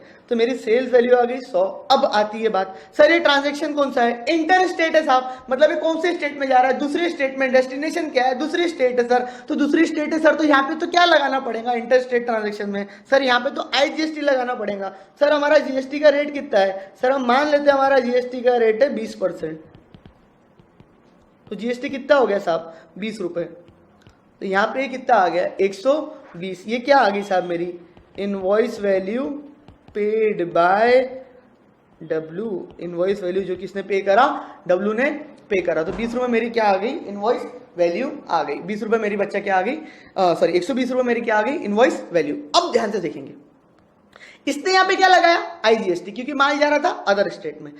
अब जो अदर स्टेट में माल गया तो इसके लिए कॉस्ट क्या बन गई, इसके लिए कॉस्ट बन गई 100 रुपए, क्योंकि वो 20 रुपए का इसको ITC मिल जाएगा, क्या बोल के, IGST का ITC है, कितना, 20 रुपए। मैंने आपको बताया था कैसा होता है कि अगर अदर स्टेट में माल जाता है तो उसमें 2 स्टेट्स इन्वॉल्व हो जाती है, तो हम लोग वहां पे CGST और SGST नहीं लगाते, क्योंकि CGST और SGST लगा देंगे तो दिक्कत ये आएंगी कि जो SGST वाला एलिमेंट है वो किसको दे, वो SGST का जो पार्ट है वो कौन सी वाली गवर्नमेंट को दे, है ना, जो गवर्नमेंट सप्लाई कर रही है, माल बेच रही है वो, या जो गवर्नमेंट परचेस कर रही है, रिसीव कर रही है उसको, तो दिक्कत आ जाती। इसीलिए वहां पे क्या नहीं लगाते, CGST SGST नहीं लगाते। इसीलिए गवर्नमेंट ने एक अलग टैक्स नाम से बना ली, क्या, IGST, यानी integrated goods and service tax, integrated goods and service tax. ठीक है, तो पहले हिसाब करते हुए साथ साथ में चलते, थोड़ा सा बेटर रहेगा।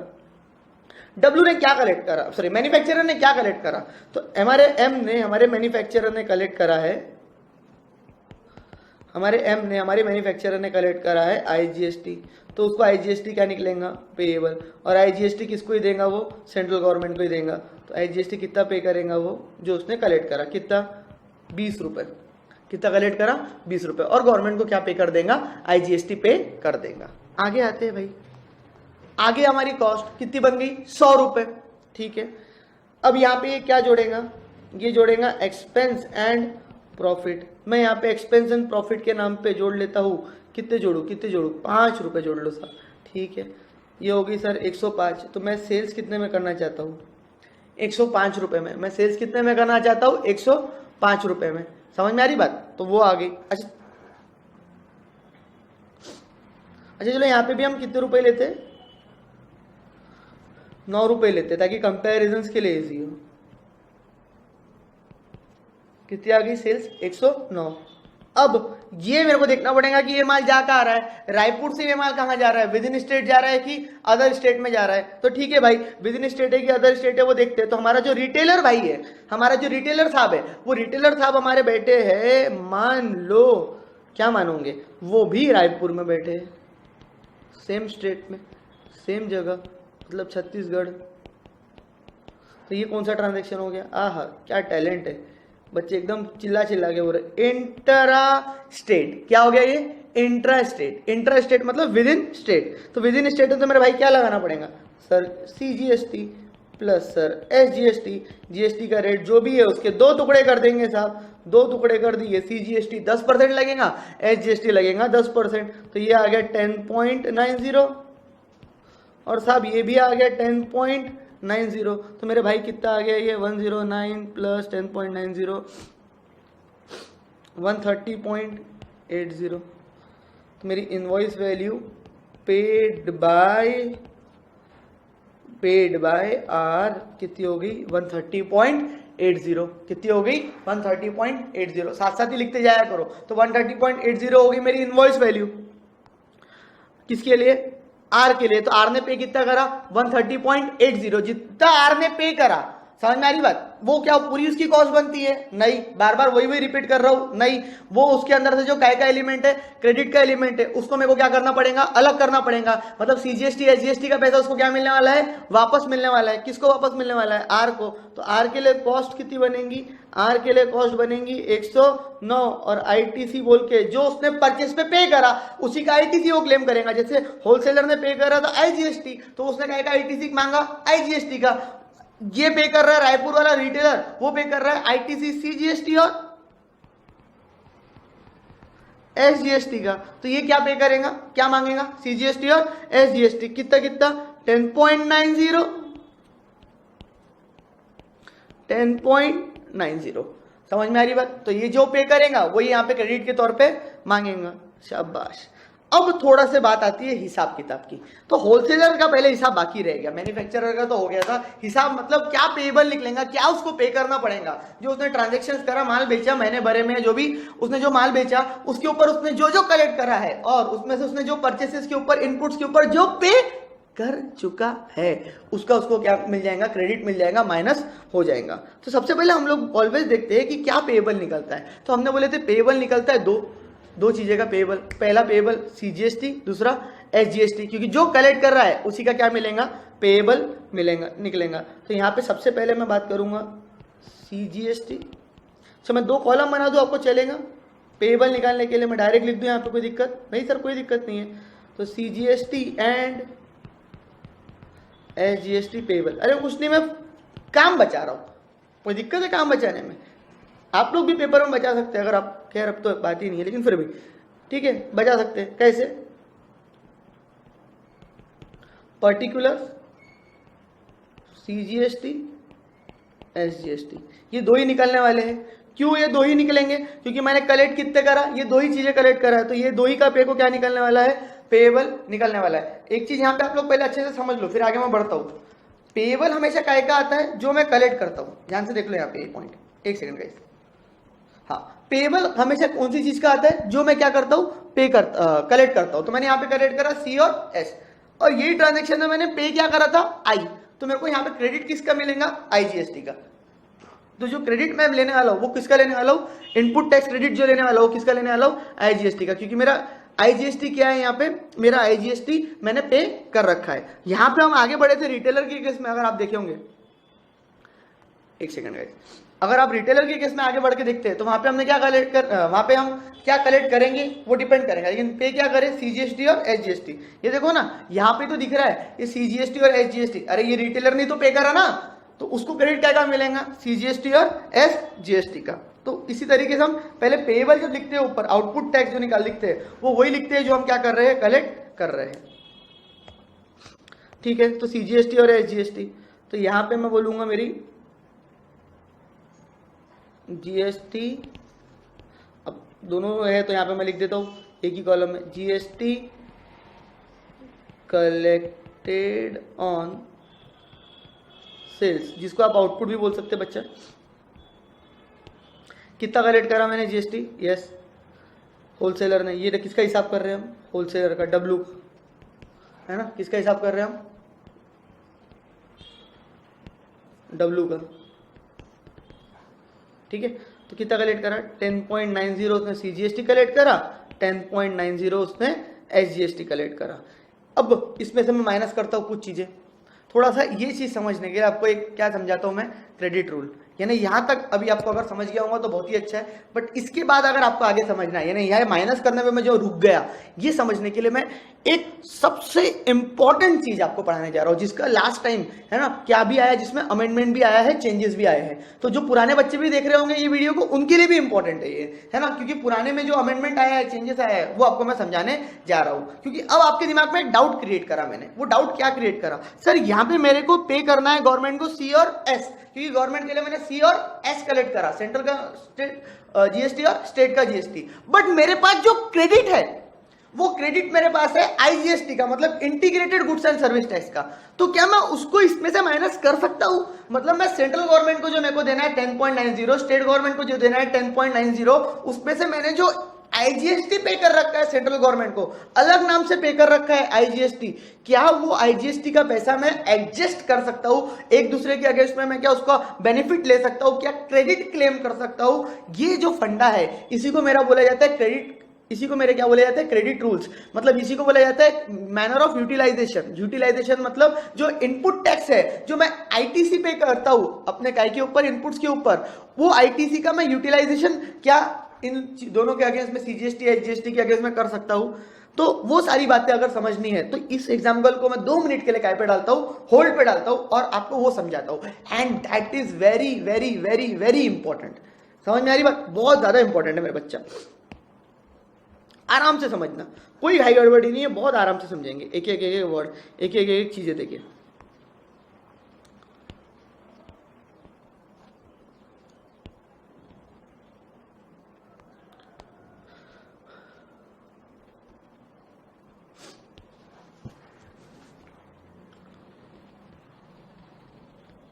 Manner of utilisation of ITC credit, ध्यान से देखेंगे। Manner of utilisation of ITC credit मतलब जो आईटीसी का क्रेडिट हम लोग क्लेम करते हैं, यूटिलाइज करते हैं, वो किस तरीके से है, क्या है, समझते पहले एक एक करके कॉलम बनाता हूं। देखो हमेशा मैं क्या बोलता हूं कि जो मैंने कलेक्ट करा वही मेरे को पे करना निकलेगा, जो मैं कलेक्ट कर रहा हूं वही मेरे को पे करना है। तो यहाँ पे मैं क्या कलेक्ट कर रहा हूं, सबसे पहले तो मेरे को वो देखना पड़ेगा। तो मैं ये मान लेता हूं जीएसटी कलेक्टेड ऑन सेल्स, जिसको आप बोल सकते हैं आउटवर्ड सप्लाई, ओएस।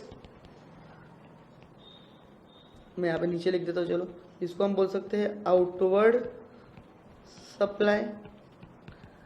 ठीक है, सेल्स के ऊपर जो कलेक्ट कर रहा है, या आउटवर्ड सप्लाई जो स्पेसिफिक वर्ड है वो। अब हम थोड़े से आगे आगे बढ़ते जा रहे हैं तो हम लोग क्या होते जाएंगे, थोड़े स्पेसिफिक होते जाएंगे वर्ड्स को लेके।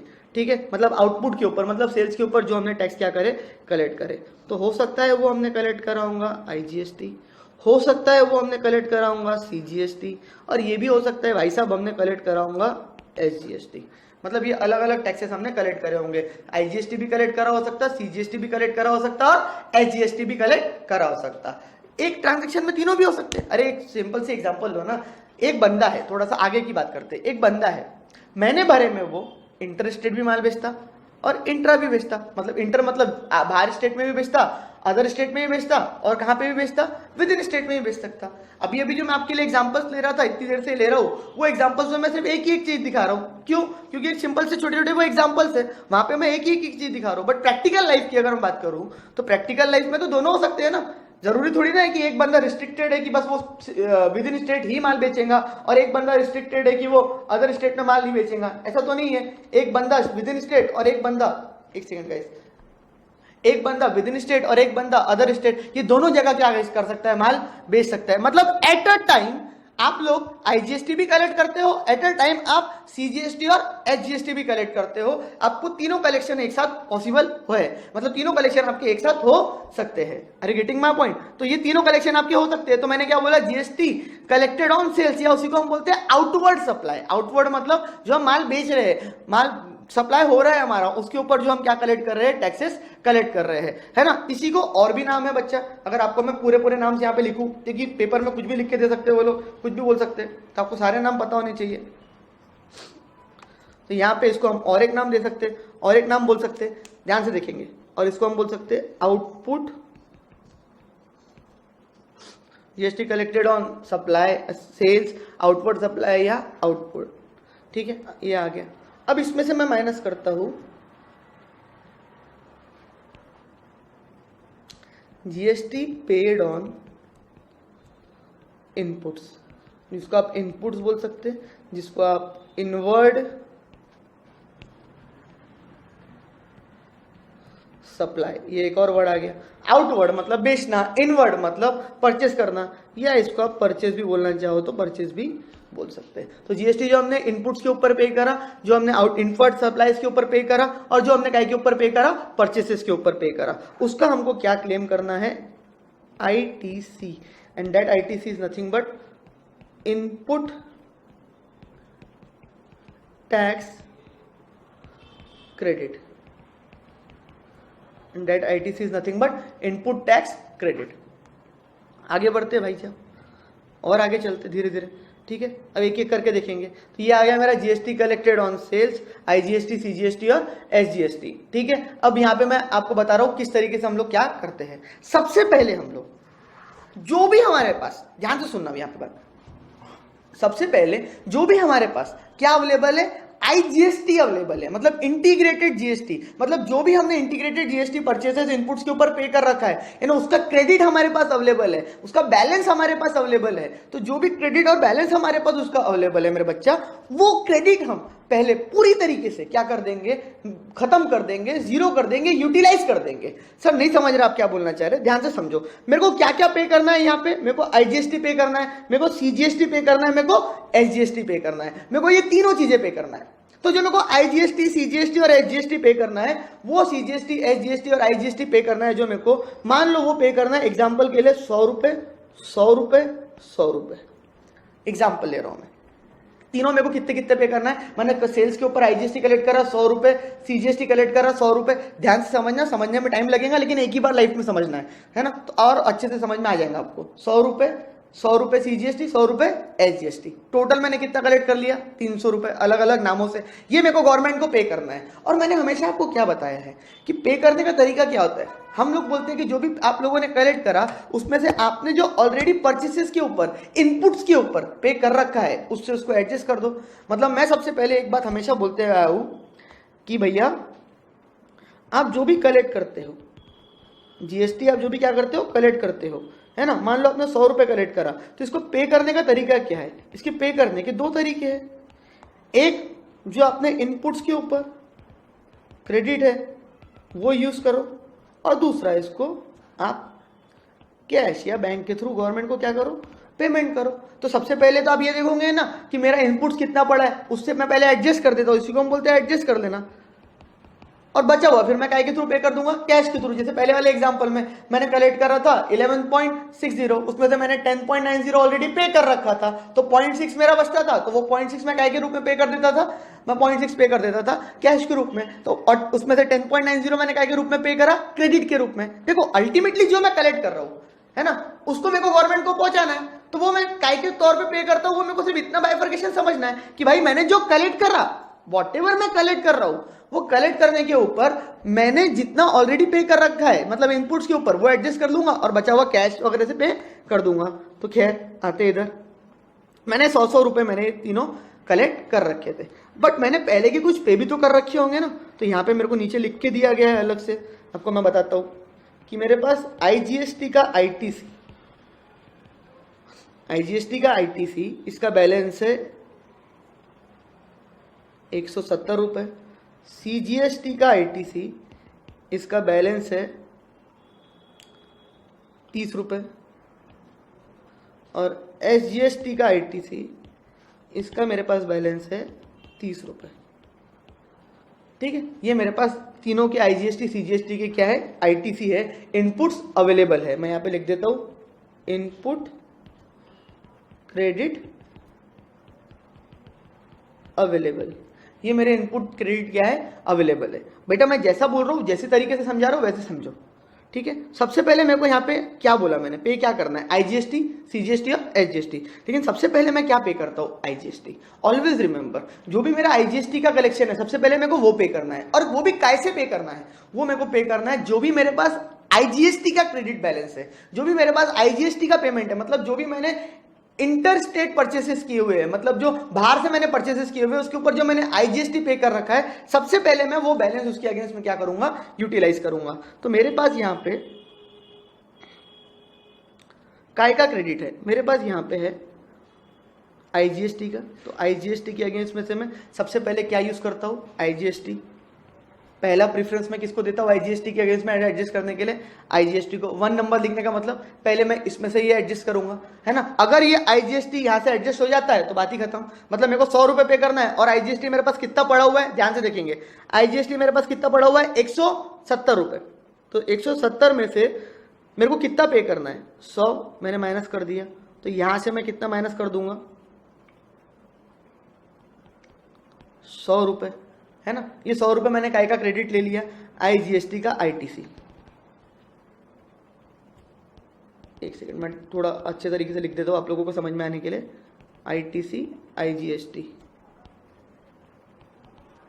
फर्स्ट पे प्रेफरेंस कितना पे करना था, 100। सर आपके पास तो 170 पड़ा हुआ था। हाँ तो 170 मेरे पास पड़ा था ना, मैं कहाँ मना कर रहा। मतलब मैंने परचेसेस के ऊपर 170 रुपए पे कर रखे थे गवर्नमेंट को। मतलब मेरे को गवर्नमेंट से कितने लेने थे, 170 लेने थे, 170 गवर्नमेंट से मेरे को लेने थे। बट गवर्नमेंट को मेरे को आईजीएसटी के कितने रुपए देने थे, गवर्नमेंट को मेरे को आईजीएसटी के देने थे 100 रुपए।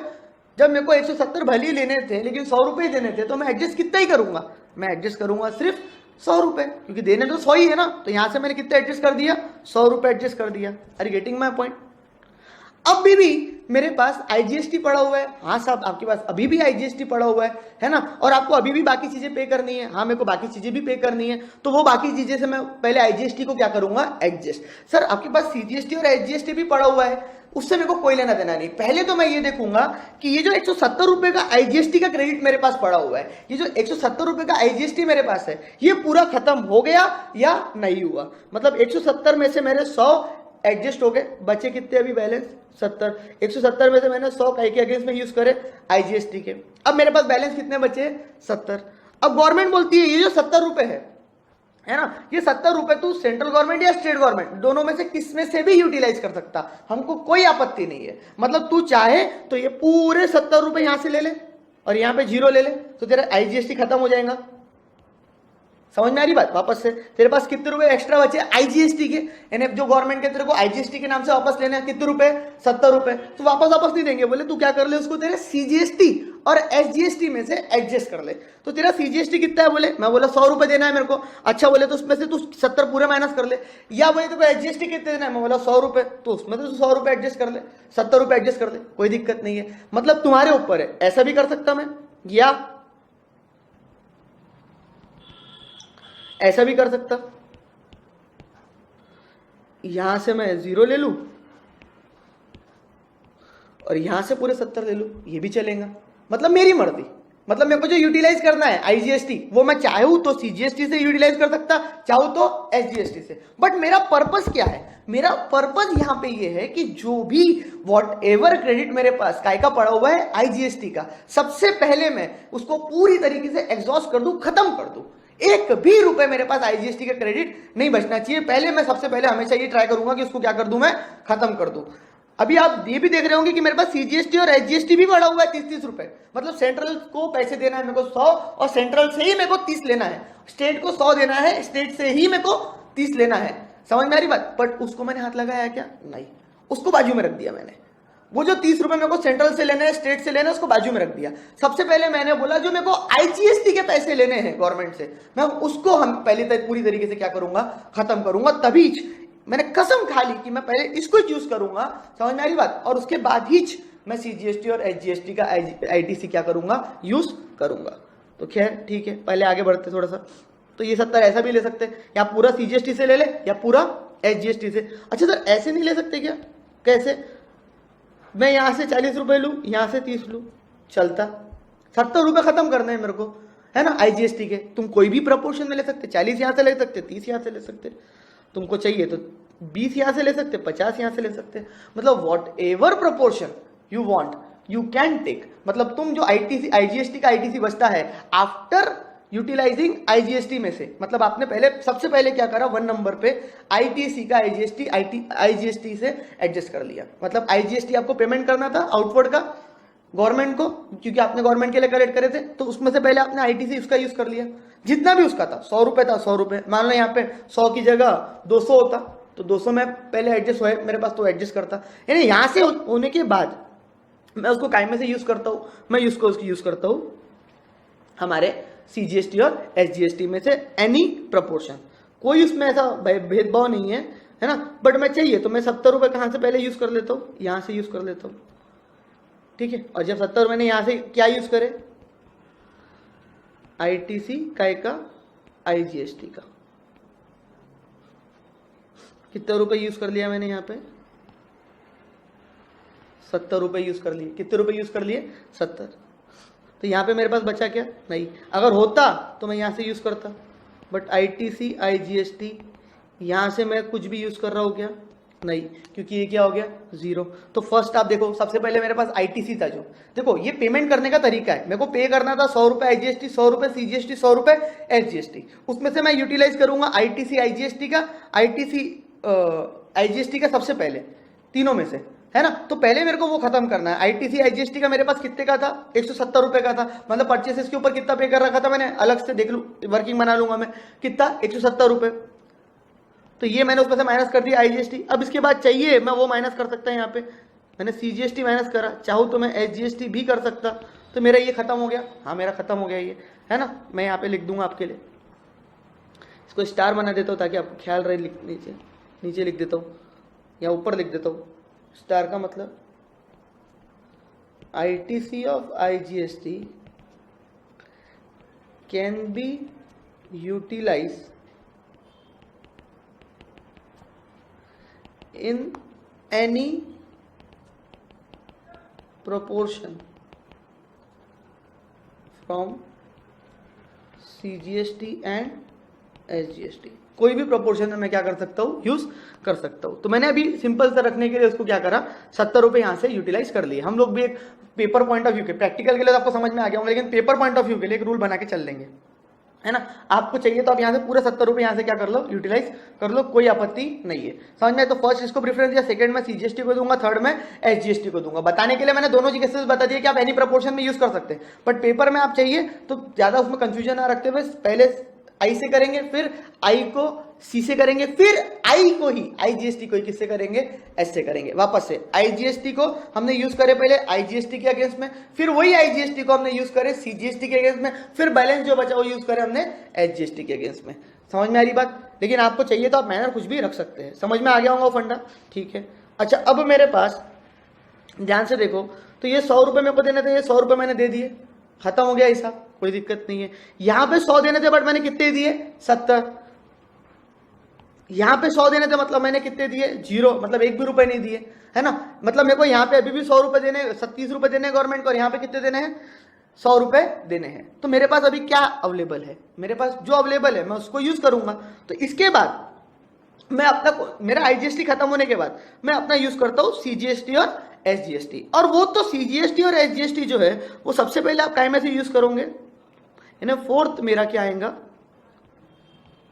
ITC CGST का। वो मैं कितना यूज करूंगा, CGST में से पूरा ₹30। कितना यूज करूंगा, क्योंकि मेरे को यहाँ पे पे कितने करने हैं, 30। तो ये भी मेरा खत्म हो गया, यहाँ पे CGST 0, यहाँ पे ये भी मेरा कुछ नहीं बचा, खत्म हो गया, ठीक है। अब मेरे को क्या पे करना है, SGST। मैं यहाँ पे CGST को ना, ठीक है चलो, क्या पे करना है मेरे को, मैं यहाँ पे थोड़ा सा चेंज करूँ क्या प्रॉब्लम, थोड़ा सा आपको और मजा आएंगी प्रॉब्लम समझने में। थोड़ा सा बचा आपके लिए, बच्चा टेंशन नहीं लेना, थोड़ा सा चेंज कर रहा हूँ। सिर्फ मैं यहाँ पे जो अवेलेबल क्रेडिट है ना मेरा CGST का, उसको मैं कर देता हूँ ₹50, या उसको मैं कर देता हूँ ₹40, और यहाँ पे भी कर देता हूँ मैं इसको नीचे ₹40। कुछ नहीं, आपको फर्क समझ में आएगा, मजा आएंगे आपको, ठीक है।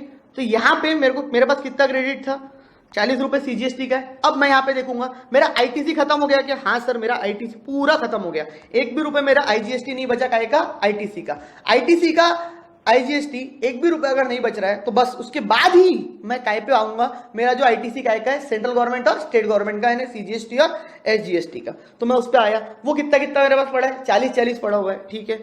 अब ये 40-40 जो मेरे पास पड़ा हुआ है उसमें से मैं क्या बोलूंगा कि सीजीएसटी जो है मेरे साथ, वो सीजीएसटी में से सिर्फ और सिर्फ सीजीएसटी ही माइनस हो सकता, एसजीएसटी माइनस नहीं हो सकता। मतलब सेंट्रल और स्टेट दोनों एक दूसरे के दुश्मन है, ये बात समझ लो।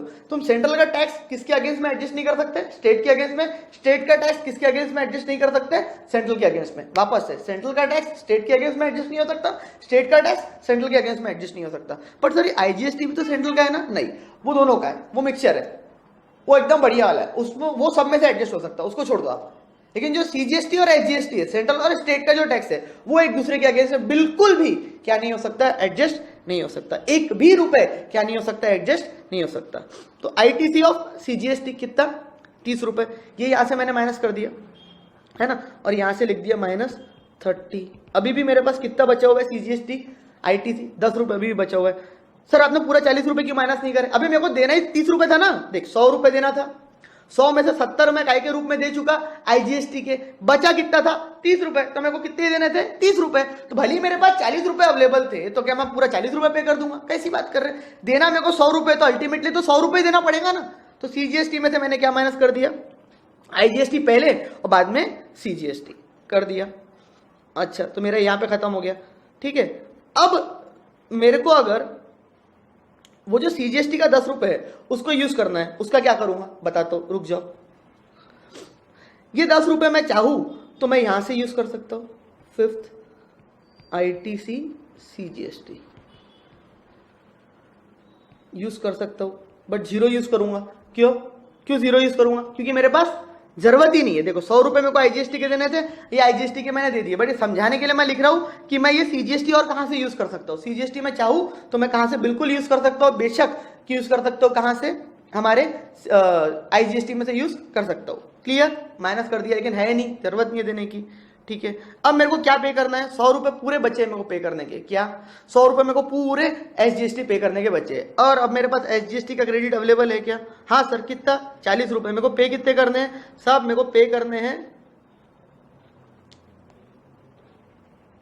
ये सीजीएसटी है ना, मेरे को पे कितने करने हैं साहब? मेरे को पे करने हैं 100 रुपए साहब, क्योंकि मैंने कलेक्ट कितने किया था? 100। आईटीसी आईजीएसटी का मेरे पास था क्या? नहीं। और यहां पे आपके लिए लिख दूं मैं, यहां पे एक चीज,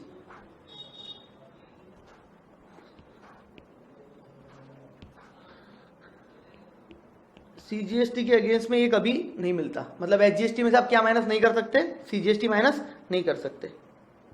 पूरा लिख देते चलो, आईटीसी सीजीएसटी, या बिल्कुल माइनस नहीं कर सकते, ठीक है। तो यहां से क्या माइनस होगा? आईटीसी, एक लाइन छोड़ के लिखता, समझ में आएगा अच्छे से। आईटीसी एसजीएसटी वो कितना है? 40 रुपए। आईटीसी एसजीएसटी कितना है मेरा? 40 रुपए, ठीक है। ये 40 रुपए यहां से मैं माइनस करूंगा। अब मेरे पास और कुछ बचा है क्या? नहीं, है ना। यहां से मैंने पूरे 40 रुपए यूज कर लिया, ये 0 हो गया। अब मेरे पास सिर्फ सीजीएसटी बचा हुआ है, कितना? 10 रुपए। बट मैं 10 रुपए पे यूटिलाइज कर सकता था क्या? नहीं। क्यों? क्योंकि मेरे पास क्या बचा है? सीजीएसटी, और मेरे को पेमेंट क्या करना बचा है अभी? एसजीएसटी का। क्या पेमेंट करना बचा है? एसजीएसटी का। तो 100 में से मैं 40 माइनस करूंगा तो मेरे बचेंगे कितने? 60। लेकिन वो पे एडजस्ट कर सकता क्या मैं सी और एस आपस में? नहीं, बिल्कुल भी वो एडजस्ट नहीं कर सकता। एक भी रुपए में वो 10 रुपए एडजस्ट नहीं कर सकता, बिकॉज सीजीएसटी का क्रेडिट आईजीएसटी से एडजस्ट नहीं हो सकता। IGST sorry my mistake, CGST का क्रेडिट एचजीएसटी से एडजस्ट नहीं हो सकता, एचजीएसटी का क्रेडिट सीजीएसटी से एडजस्ट नहीं हो सकता, दोनों एक दूसरे से एडजस्ट नहीं हो सकते। क्लियर? तो ये मेरा छठवां यहाँ पे फंडा आया, ये मैंने यूज कर लिया। अब यहाँ पे मैं बोलता हूँ आईटीसी एसजीएसटी, अगर मेरे को जरूरत पड़ती तो मैं यूज कर सकता क्या? नहीं। तो फिर 7वां मैं कहाँ से यूज कर सकता था? हाँ, यहाँ से बिल्कुल कर सकते, आईटीसी एसजीएसटी। अब थोड़ा सा फंडा समझो। सबसे पहले मैंने आईजीएसटी में से आईजीएसटी माइनस करा, ये 1 नंबर। सेकंड मैंने फिर वही चीज सीजीएसटी में से माइनस करा, क्या? आईजीएसटी। फिर 3rd नंबर मैंने अगर बचता तो कहां से माइनस करा? ITC IGST. कोई प्रपोर्शन नहीं है, एनी प्रपोर्शन में तुम दोनों एडजस्ट कर सकते हो। मतलब यहाँ पे तुम 50, यहाँ पे 20, कुछ भी कर सकते हो, मतलब कोई दिक्कत नहीं है। तुम्हारे हिसाब से तुम एडजस्ट करना चाहते हो तुम वैसे एडजस्ट करो, कोई आपत्ति कोई दिक्कत नहीं है।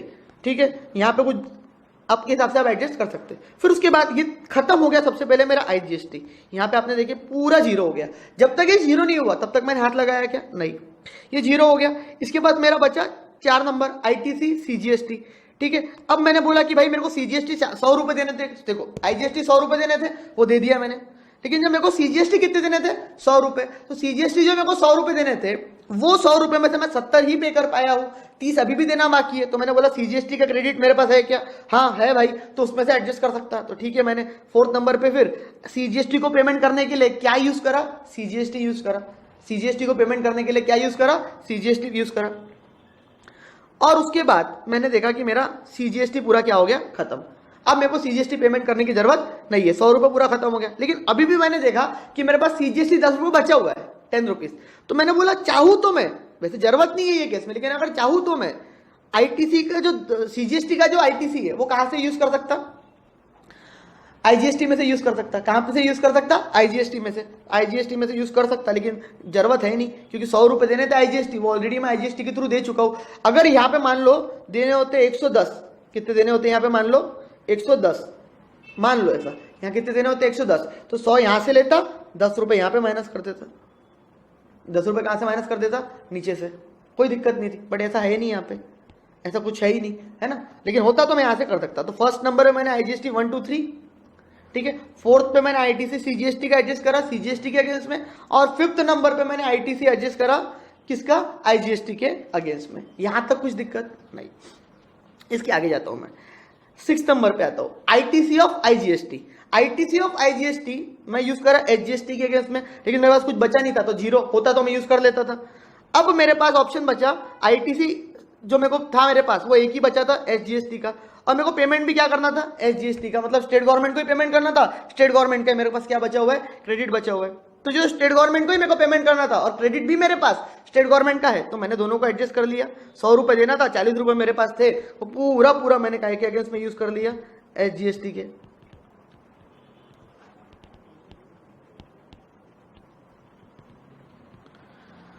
पूरा मैंने काय के अगेंस्ट में यूज कर लिया, SGST के अगेंस्ट में मैंने यूज कर लिया फुल अमाउंट, एक भी रुपए नहीं छोड़ा, फुल अमाउंट यूज कर लिया, है ना। अब मेरे पास मान लो यहाँ पे तो मेरे पास कम था, लेकिन ज्यादा अगर क्रेडिट होता तो मैं उसको भी कहां से यूज कर सकता था, IGST से यूज कर सकता था। लेकिन यहाँ पे जो मैंने क्रॉस बनाए हैं, ये जो मेरा CGST का पार्ट है, वो CGST में से मैं सिर्फ 2 ही चीजें माइनस कर सकता हूँ। यहाँ से देखो CGST में से मैं सिर्फ IGST पहले माइनस करूंगा, फिर CGST। SGST में से मैं पहले IGST माइनस करूंगा, फिर SGST। समझ में आ रही बात। लेकिन मैं CGST में से कभी भी SGST माइनस नहीं करूंगा, और ना मैं CGST में से, ये आप यहां पे देख रहे होंगे, CGST में से IGST CGST, SGST में से IGST SGST, यही माइनस करूंगा और कुछ भी माइनस नहीं करूंगा। हाँ, IGST में से ICS तीनों माइनस कर सकते।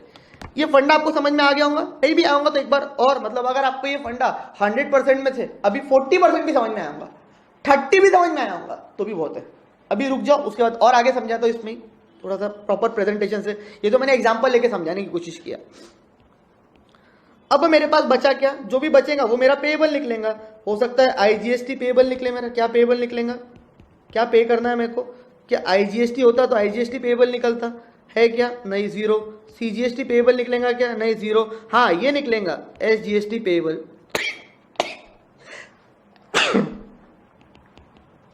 कितना रुपए, 40 रुपए, और मेरे पास 10 रुपए क्रेडिट अभी भी काय का पड़ा हुआ है, CGST का पड़ा हुआ है। वो हमें एडजस्ट कर सकता है कि 40 रुपए के इसमें, नहीं, इसको मेरे को कैश या बैंक के थ्रू ही क्या कराना पड़ेगा, पेमेंट करवाना पड़ेगा। यही गवर्नमेंट का प्रोसीजर है। यहाँ पे आप देखना चाहो तो देख लो, ये लो एक बार अच्छे से इसको देख लो। मैं और इसको प्रॉपर प्रेजेंटेशन आपको लिख के देता हूँ।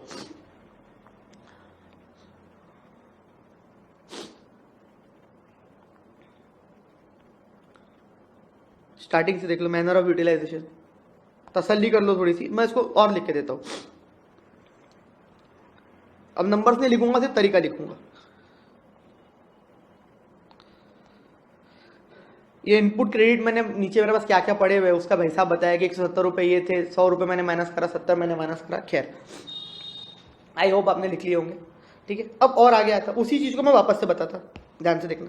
सर वापस से क्यों बता रहे, अरे बेटा रुक जा बोला ना, रुक जा, जितना तू डिटेल समझेगा उतना तेरे लिए अच्छा है ना। गाई गड़बड़ी से ये रूल नहीं समझना, ये रूल एकदम शिद्दत से आराम से बोला ना, जिंदगी में एक ही बार समझना। ये लेक्चर आप लोग बहुत आराम से देखना है ना, जिंदगी में एक ही बार देखना, बाद में ये चीज का आपको बार बार कहीं पढ़ने की जरूरत नहीं पड़ेगी, हर बार आपको काम आ जाएगा ये चीज।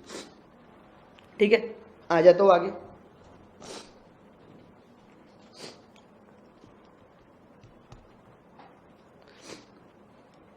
वापस से मैं लिख के दे रहा हूं, manner of utilisation of ITC. सबसे पहले मैंने बोला जीएसटी कलेक्टेड ऑन, वही फॉर्मेट लेकिन तरीका दूसरा। सेल्स हो सकता है आईजीएसटी कलेक्ट करा, हो सकता है सीजीएसटी कलेक्ट करा, हो सकता है एसजीएसटी कलेक्ट करा। एक एक एक एक एक करके देखेंगे, है ना। माइनस आईटीसी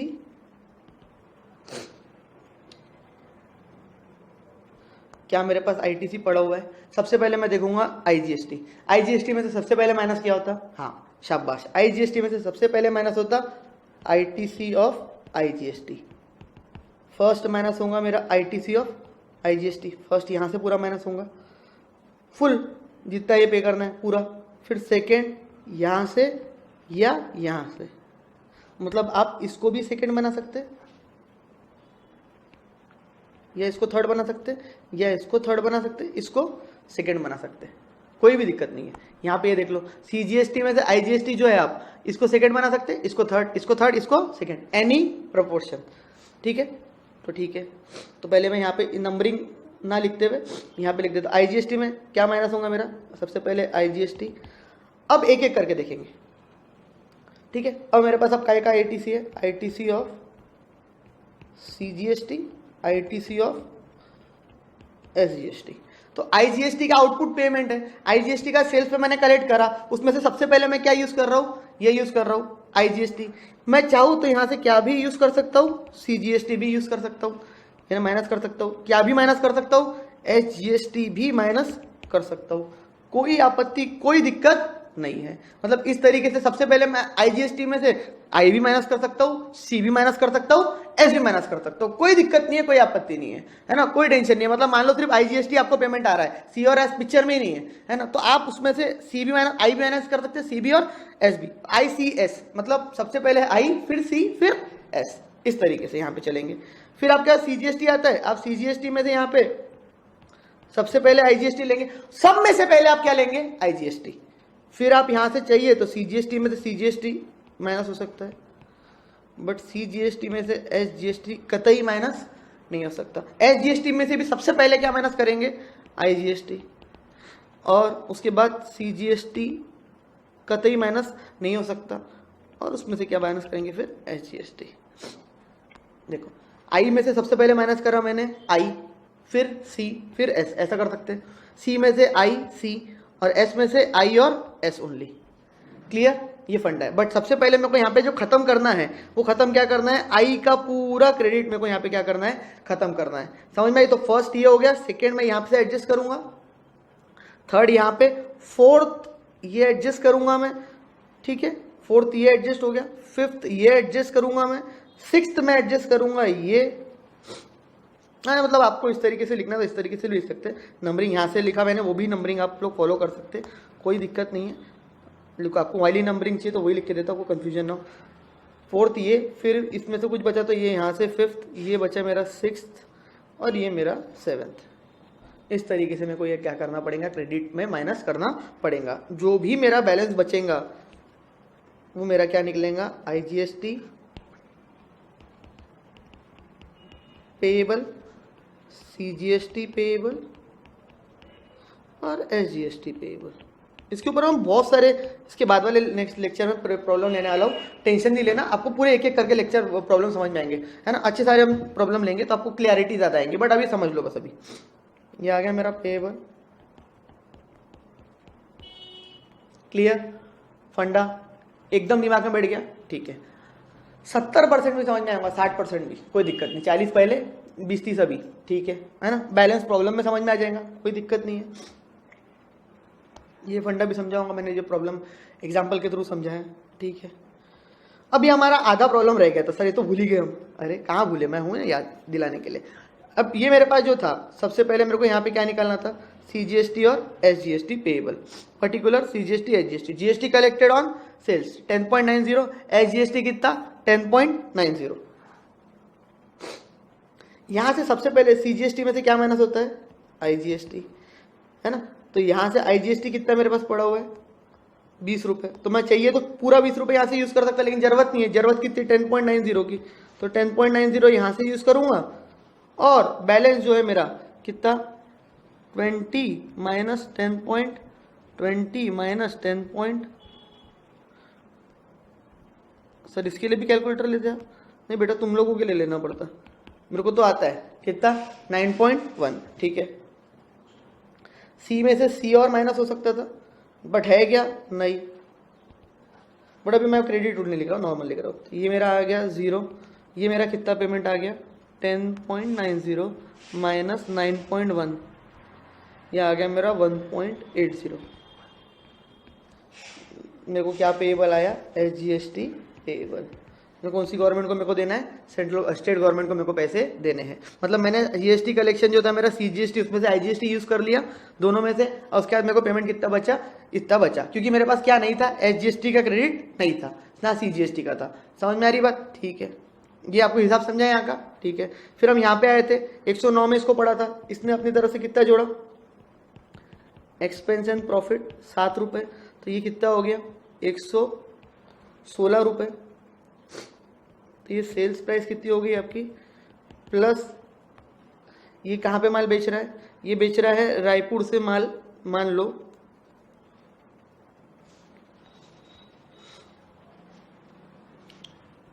मुंबई, मतलब महाराष्ट्र। ठीक है, तो यहाँ पे क्या लगाएगा ये IGST at the rate of 20%। क्या लगाएगा यहाँ पे IGST at the rate of 20%, and that comes to 116 into 20%, 23.20 plus 116 139.20 invoice value paid by C. इसको कितने में पड़ेगा 139.20 में पड़ेगा। इसको कितने में पड़ेगा 139.20। हिसाब करते पहले रिटेलर का, वही समझने लायक है। रिटेलर क्या पेएबल निकलेगा, जो उसने कलेक्ट करा, क्या कलेक्ट करा IGST, तो IGST पेएबल निकलेगा। कलेक्टेड ऑन सेल्स क्या IGST, कितना कलेक्ट करा IGST 23.20, कितना कलेक्ट करा 23.20। शाबाश, सब 23.20 कलेक्ट करा। ITC अवेलेबल है क्या, देखो पर यहाँ पे लिखा था, हाँ पे करा था। कितना ITC पे करा था उसने 10.90। तो ये यहाँ से मैं माइनस कर दूंगा ITC IGST का। सबसे पहले तो वही माइनस होगा ना, बट है क्या, नहीं है तो 0 लिखेंगे। होता तो लेते, नहीं है तो यहाँ पे 0 लिखेंगे, लेकिन तरीका तो वही रहेगा। I में से पहले है I, फिर C, फिर S। समझ में आ रही बात? तो लिखने का तरीका तो वही आपको रखना है। Minus ITC of CGST use कर लूंगा, कितना 10.90। फिर मैं इसमें से माइनस कर दूंगा ITC SGST का, कितना है वो भी मेरे पास, पर ये 23.20 माइनस 10.90 कितना बचा 12.3। कितना बचता है मेरा यहाँ पे 12.3। अभी मेरे पास ये भी कितना है 10.90, ये भी माइनस कर दिया, ये भी माइनस कर दिया, कितना बचा 1.4। देयरफॉर क्या बचा, IGST बचा मेरे पास, तो वो गवर्नमेंट को दे दे। कौन सी गवर्नमेंट को, सेंट्रल गवर्नमेंट को IGST बोल के। IGST पेएबल कितना बचा 1.4। तो आपने यहाँ पे ये फंडा देखे कि IGST में से सबसे पहले I, फिर C, फिर S। यहाँ पे भी आपने देखे CGST में से भी पहले I, फिर C, और S में से पहले I, फिर S। S में से C नहीं, C में से S नहीं। समझा? आई होप समझाऊंगा यहाँ पे। नहीं तो इसके बाद वाला वीडियो में आपको बहुत क्लैरिटी आएंगी और क्लैरिटी आएंगी। इसी फंड को मैं आगे क्या करूंगा, आगे लेके जाऊंगा, और उसके ऊपर हम प्रॉब्लम्स वगैरह देखेंगे और क्रेडिट को समझेंगे अच्छे से। ठीक है, thank you so much guys. यहाँ पे हम लोग यहीं रोक रहे हैं। ठीक है, इसके बाद वाले वीडियो में आप इससे रिलेटेड प्रॉब्लम्स देखेंगे। तो ये हमारा था ट्रांजेक्शन, ये आप लोगों ने यहाँ पे मैनर समझे और यहाँ पे ये तरीका समझे। ठीक है guys, thank you so much, bye.